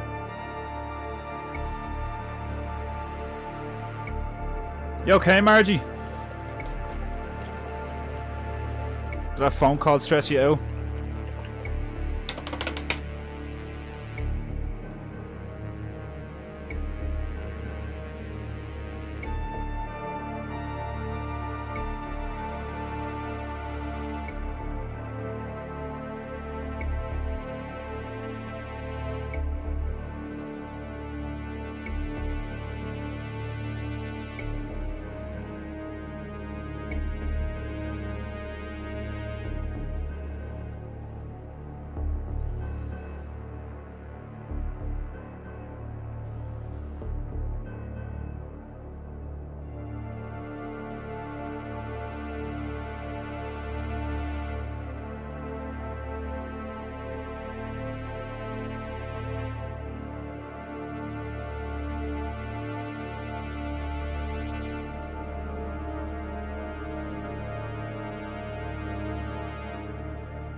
It was the Ukrainians. Is that not what I said? Yeah? Ukrainians got in deep into Russian territory and let off a fucking... Yeah, is that not what I said? Yeah? Did I speak incorrectly? Yeah, a bunch of... the Ukrainians got deep into Russian territory and set off a lot of drones from a civilian truck. As far as I'm aware, anyway. Like that's what I seen. Like that's what I heard.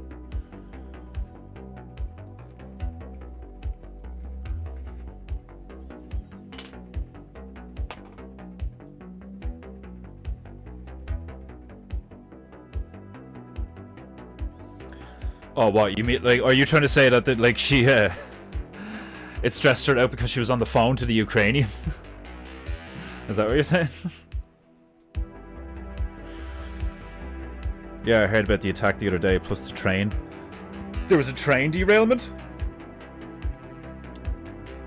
I didn't hear about that. Yes, it did. Why did the phone call stress you out? What's going on? You okay, Margie?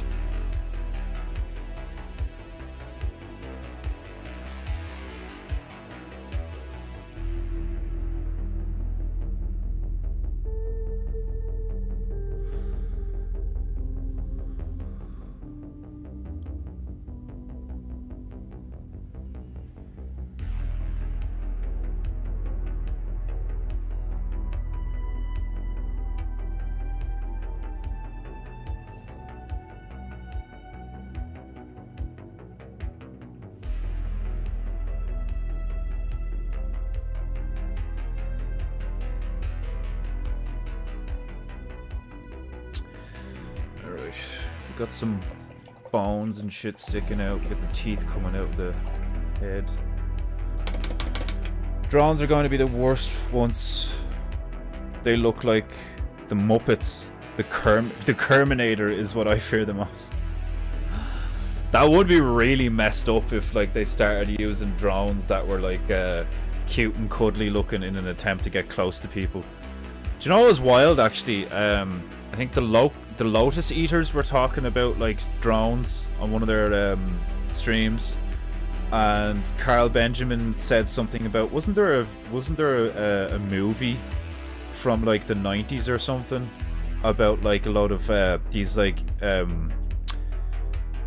the fucking AI driven drone robot things that were like under the ground and could kill people. He's talking about Screamers. He's talking about the movie Screamers, and like I only recently watched that because Stabaru put it up on Plex.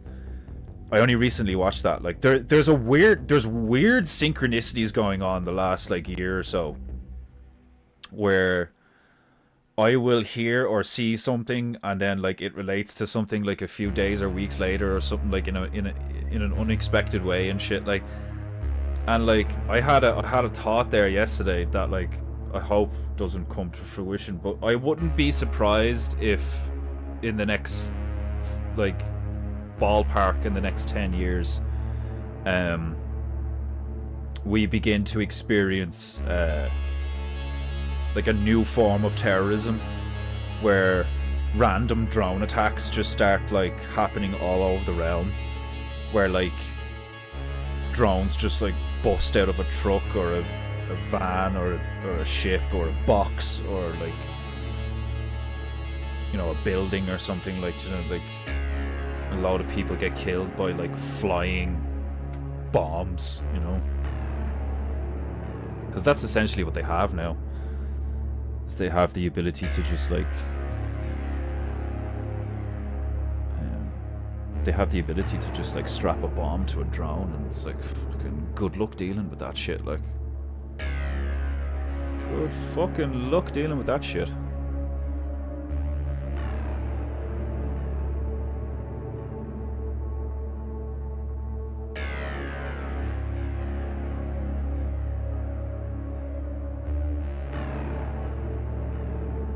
I wouldn't be surprised if like in the coming years that like drone attacks are like really fucking common, and they're like, you know, a modern phenomenon of like of life is random like drone death. Like people like a lot of people will know someone who was like killed by a drone, like, you know, which is just crazy, but very, very, very possible. Okay, how are we gonna put quintuplets, a Rubik's Cube, and a golf ball, or not a golf ball, a cue ball in here?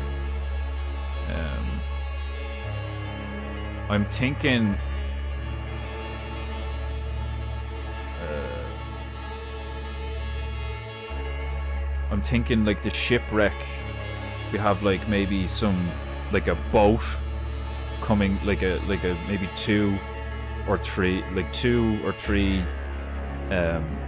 lifeboats coming away from this shipwreck, and put some baby rats on it, since like some small rats on it or something, I don't know, like.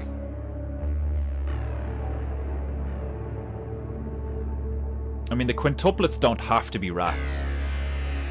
It just has to be 5. Like, quintuplets is like 5. Is it 5 twins? Do they all have to be identical? Or can it just be like 5 born at the same time? Quintuplets. Twins, triplets, quadruplets, quintuplets. Like, do they have to be identical? Are quintuplets typically identical? Because isn't that the wording? Is like twins, triplets, quadruplets, quintuplets?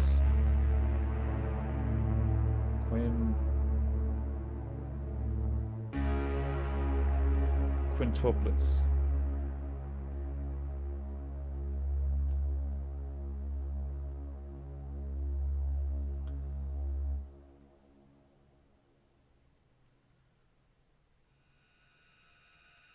No, they just all have to be the same birth. Okay. So five of something in the painting, and then a Rubik's Cube, and then a cue ball. So we could have 5 things doing different stuff. One of them has a cue ball, one of them has a Rubik's Cube.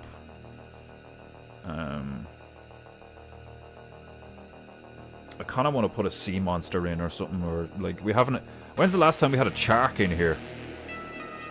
You know, it's been a while since we've seen a shark. Oh, I could do 5 sharks. Let me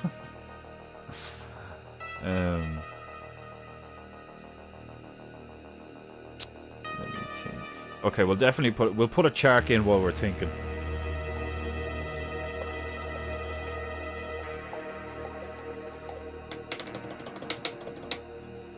With the assistance of the CIA, they've been crucial in giving the Ukrainians targeting data and surveillance. Yeah, I've heard that the American intelligence and British intelligence are like heavily supporting the Ukrainians, which, you know, obviously the Russians and the Chinese are not happy about, but like I don't pretend to understand the geopolitics situation. Like, it's all theater. You know, like, ultimately it's all just a game. It's just a show. It's just like a what you call it, like a fucking a game of like find the ball in the cups or whatever it's called. It's a, what's that called again? A shell game. It's just a shell game. Cause like at the very top, they've all agreed not to go to Antarctica. So like that's just really fucking weird. Like, do you know what I mean? Like, that's just an obvious, like, hold on a minute. So you guys disagree over jurisdiction and resource control and religious doctrine and all this shit, and like there's terrorism and you guys shoot each other all the time over this, that, and the rest.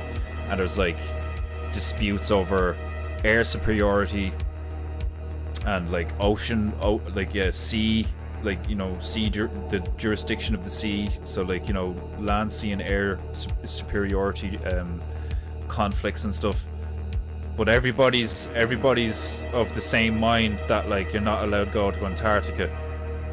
That's a bit fucking weird. Like, you know what I mean? Like, so like when they're all kicking off and like India and Pakistan are trying to kill each other, and you know, the Chinese do this and they threaten this, and the Russians do this and they threaten this, and the Americans this, and the Saudis this and all. It's like, it's all bullshit though, you know? It's all fucking bullshit, like.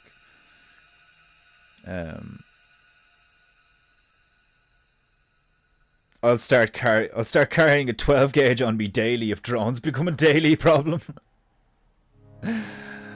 You're gonna need Dr. Octopus arms. Yeah, fucking right, like, yeah. Dude, by the time you react with a shotgun, the thing will have just like flown into your forehead and exploded, like. It doesn't even need, that's the thing that's like terrifying about drones, right? Is that like it doesn't even need to get within 20 feet of you. All it needs to do is get within like 50 or so feet of the building you're in, depending on how big the drone is, what its payload is, and so on and so forth. Like, it's one of those things that's like fairly fucking intimidating, because it's like they can come from anywhere at any time. They're wireless. They can carry a payload. It may or may not have like a small, like, I don't know, have they managed to put guns on them yet? Is the recoil still a problem? Because I know that was a problem they ran into, is like putting a gun on a drone isn't really viable because of the recoil. Unless it's like a 22, which in that case it's like it's not really that effective, like, you know, especially against like hard targets, obviously. So like that's why they stick with explosives. Just makes sense. Practicality is a terrifying thing. I wonder if I could put a gun on my drone. Yeah, you might be able to put a Derringer on it. Yeah, one of my Dangers might not be too heavy. Or one of your Derringers. I know y'all are being serious, but I just had to get in there with that, and I'm not sorry. Don't be sorry at all. That's hilarious. Seeing a drone flying around with a little pink Derringer on it would be like so funny, like, and if I had like the voice of like a little Asian girl or something, like, you know, fucking like, oh, so sorry, need to kill you now, bye bye. Like, you know, just like boom boom.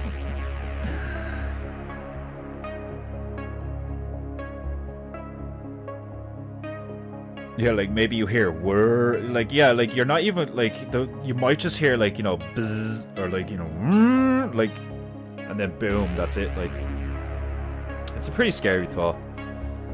The type of war that the type of warfare, the type of weapon technology that we're heading towards is it's pretty fucked up.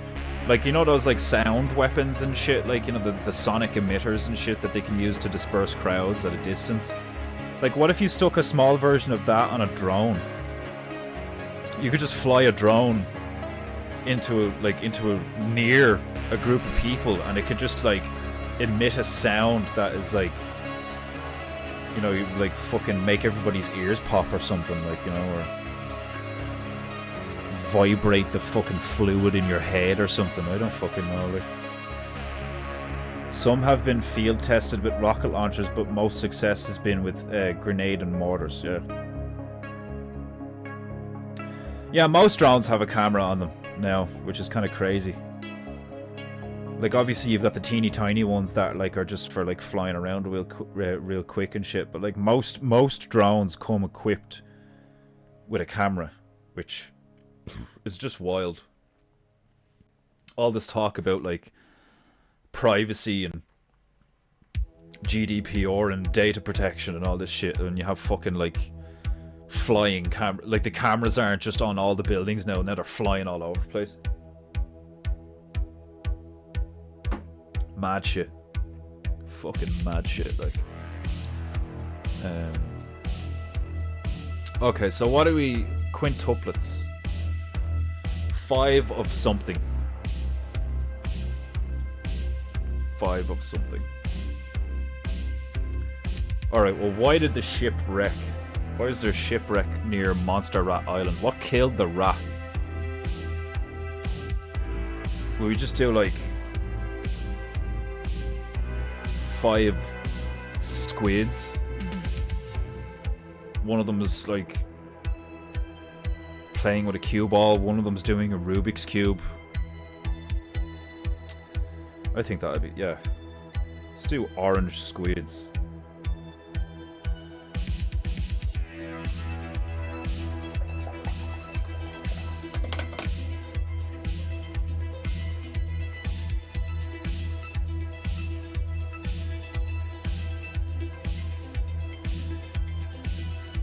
Do like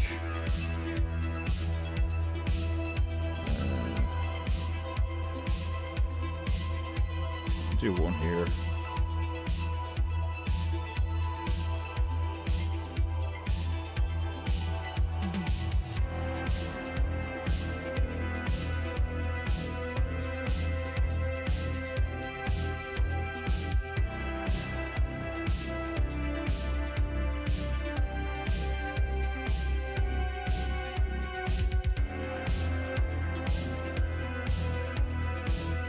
I suppose orange was a bad colour for this one. No, orange will blend in too much. We'll do a fucking we'll do purple squids. Like lilac or purple squids.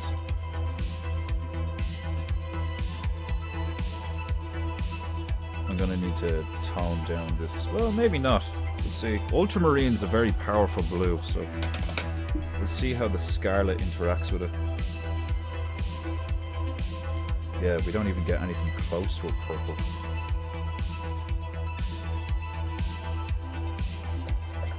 This would be like really dark. Like we're getting into the purple range there. Now it's like a navy.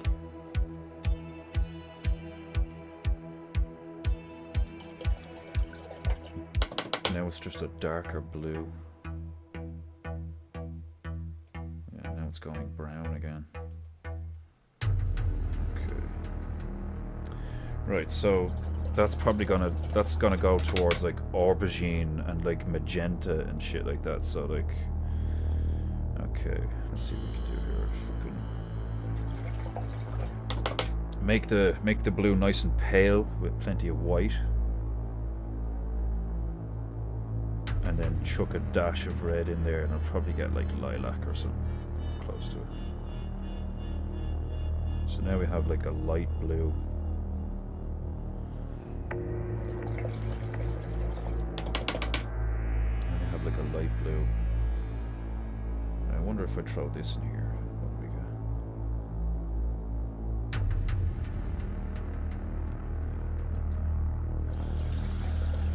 What's some mermaids? I'll put a mermaid in there.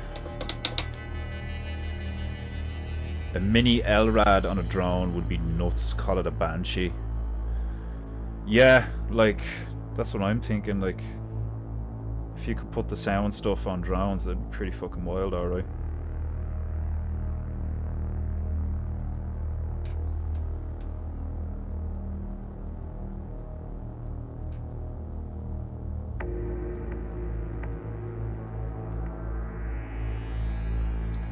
Okay, we got a dark lilac. Got a dark lilac.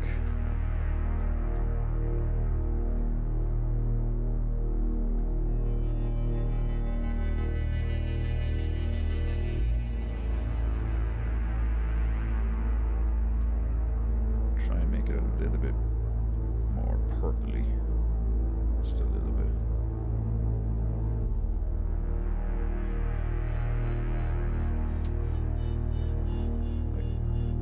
I think that's as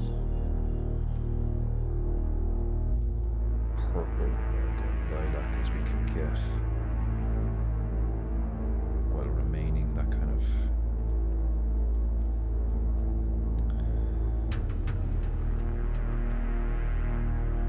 just need to get the right ratio of like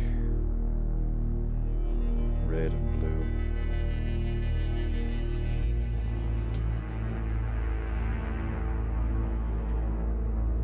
Okay, that's pretty purple. Yeah, like that. He'll stick out.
What is that? LRAD, is it long range audio device? Is that what it is?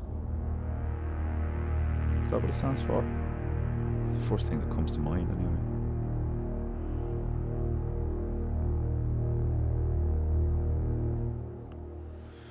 Those things are fucking wild, man.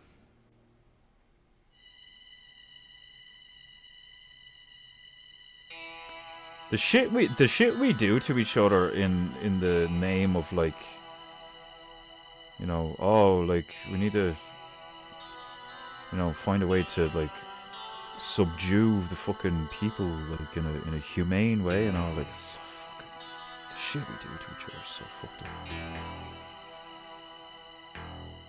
Fucking potentially giving people, like, permanent hearing loss because they're protesting or something. Like, it's wild. Absolutely wild shit. Like.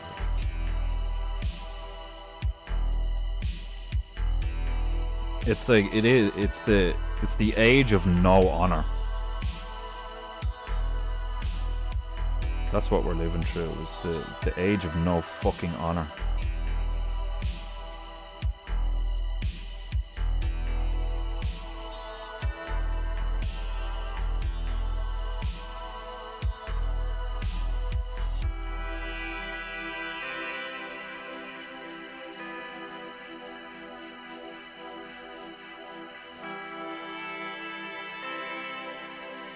Okay, so we need 5 squids. I'll throw a mermaid in there somewhere. Oh, excuse me. Yeah, some drones are tiny. I wouldn't be surprised if they have, like, you know, insect-sized ones already. I'm in the country and also in the south a lot of men down here pee outside, so I think I will get my drone out and peep around. Jesus, Marty. Oh, that's hilarious.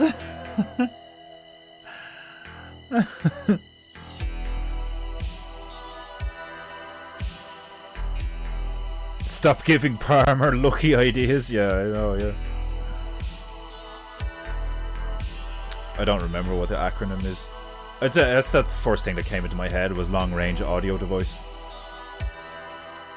That looks so cool, Defender. Thank you. Should have been 5 mermaids and 1 squid, lol, just kidding. Well, it might be easier to do 5 mermaids, like, I don't know. Let's see. We have a squid on the shipwreck.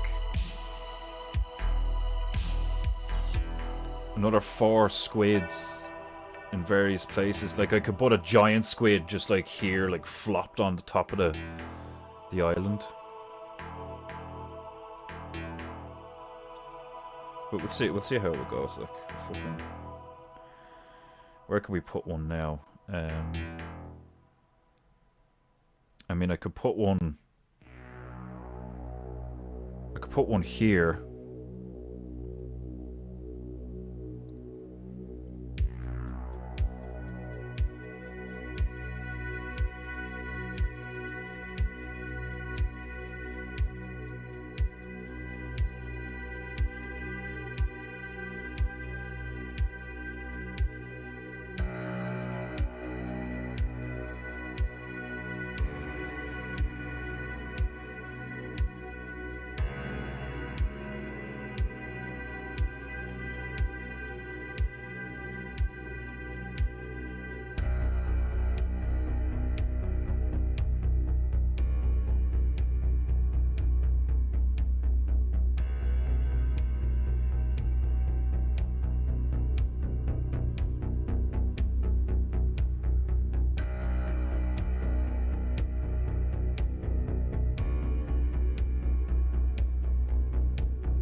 So that's 2 there.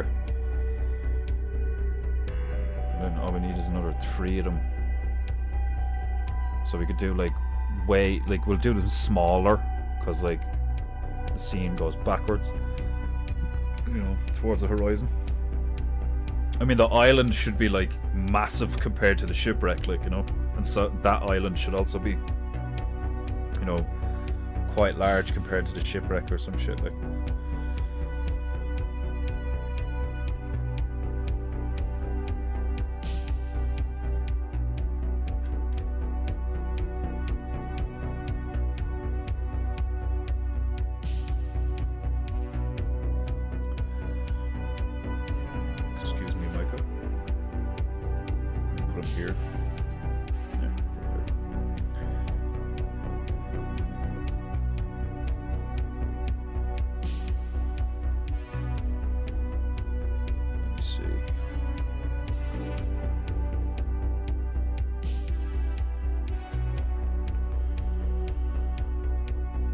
Part of me wants to put a big one on top of the island.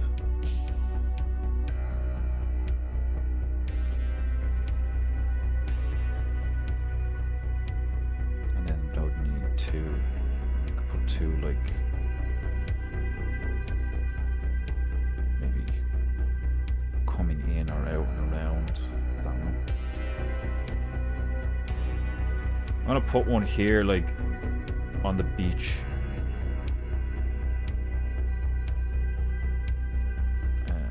Getting a tan or something. Put shades on it.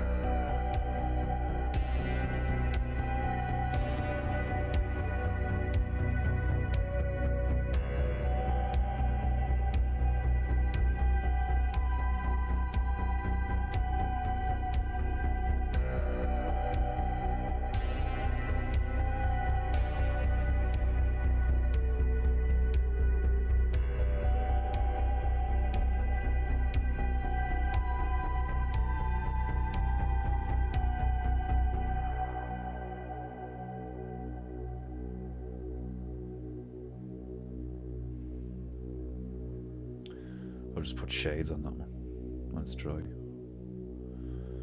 So it's 3. I'll put one in the corner here.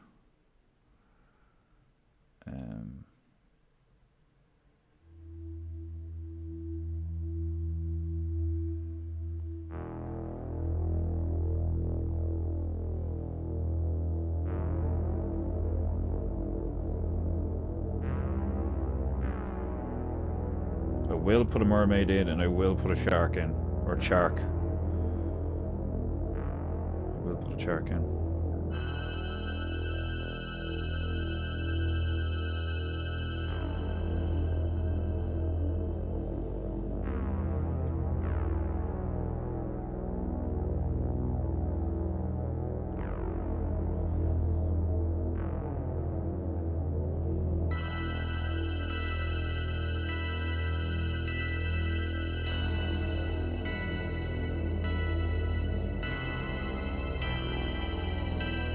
Right, that's 4. Then we put a fucking huge one draped across the mountain island.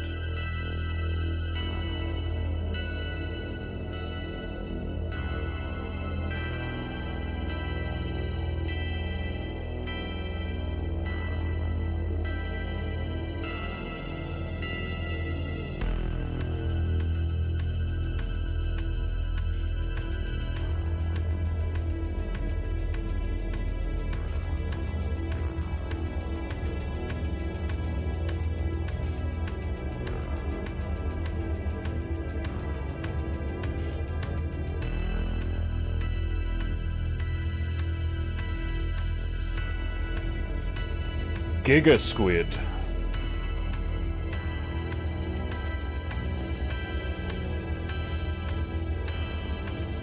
Slayer of MonsterRat.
Oh, forgot to do the phrase of the day, didn't I? I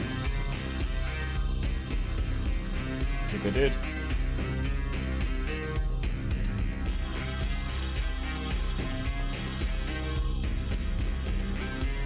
Oh no, wait! Like I didn't even look at chat. I didn't even look at chat. You did remind me. Phrase of the day? Question mark.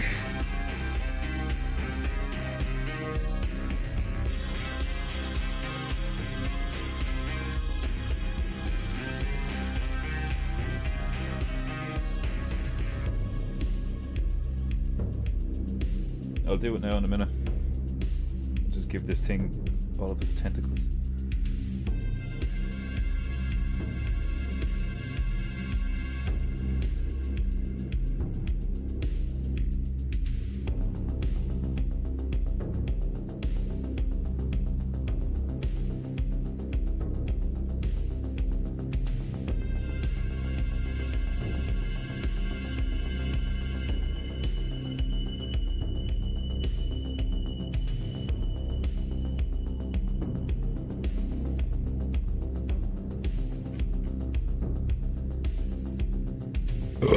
Oh!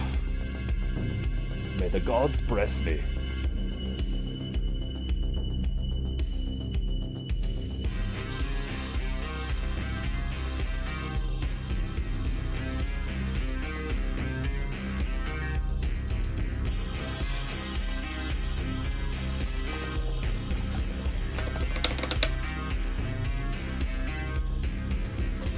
Okay, we'll do the phrase of the day and then call it a day. Yeah, we've only got 15 minutes left anyway. We won't be able to do too much more.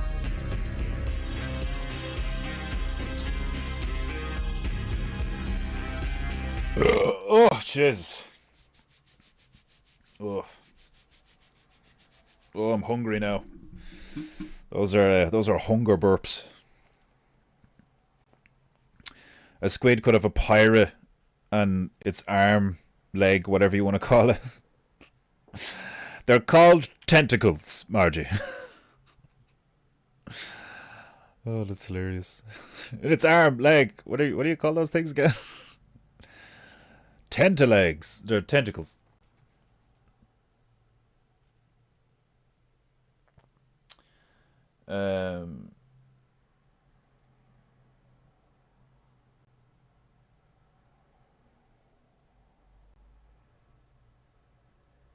Let me see.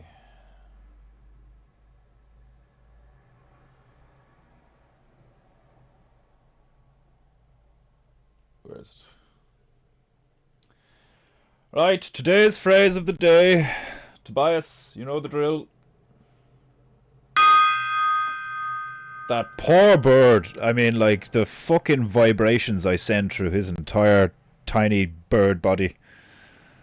I know what it's called, but me talking into my phone, it wouldn't have spelt it right, and it would have looked bad on the thing. That's hilarious. I've never done that. Like, I've never used that fucking voice to text option on anything. I think I'd speak too quickly. Not to mention the Irish accent would probably throw it off completely. But anyway. Today's phrase of the day. Wednesday is the day of the week where camels feel validated and excited dogs denigrated. Happy hump day.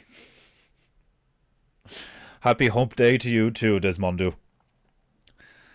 Happy hump day to everybody. Hump for everybody. Oh, Christ. I always thought it was hilarious that it's called hump day. Because it's like, is that the day that everybody humps? Or is it like, because it's like a hump in like, it's like the middle of the week. It's like where it's like the middle of the week. It's like a bump in the week. Or like, you know, it's like you have to get over because there's a term called the 3 p.m. slump in a work day. Where it's like, it gets to 3 p.m. and then it's like, everything starts to drag on. So is it like talking about that shit, or is it talking about that, like, you know, right, it's the middle of the week, everybody starts shagging. It's like, what the fuck, like, oh god, everything about modern life is so sexualized. It's hilarious. It's fucked up, but it's also pretty funny. Right, my beloved Japanites, take care, brothers, much love, happy hump day. Or is it because it's like a home, it's like the middle of the leaf, it's like we're the middle to 3 p.m. lump. Yeah, that's I'm not sure. You basically said exactly what I said, Margie. We're on the same wavelength, Margie Osama. Right. I hope you enjoyed today's PEINTEINGU. I don't know if Defender's going to be like back tomorrow or Friday or whatever. It all depends on whether or not the fucking female gets her washing done. It's been, I don't think, was it raining today? I think it was raining today. I'm not sure. Yeah, it looks like it was raining today. But anyway, either way, I'll see you tomorrow, same time, same place. You know the drill. Slash that like button like it's insulted your ancestors. Like, subscribe, share, comment, all that shit. If you can't pay for PEINTEINGU, at least put a comment in there. Otherwise, pay for PEINTEINGU. Buy some merch. The links are in the description. Get yourself a mug, get yourself a sticker, get yourself a t-shirt, get yourself a hoodie, get yourself something. And also for the people who have been supporting me and so on and so forth, like, you know, like if you've recently paid for PEINTEINGU, you don't have to pay for PEINTEINGU, you know. But if you haven't recently paid for PEINTEINGU, then pay for PEINTEINGU, you filthy scum, you filthy scum. Oh shit! I had the microphone on and I got what Defender was saying. Oh my god, that's hilarious. That's fucking hilarious. So it literally was what I said. Right. Sayonara. I'll see you all tomorrow. Be good, be true, and be beautiful. And I'll talk to you soon.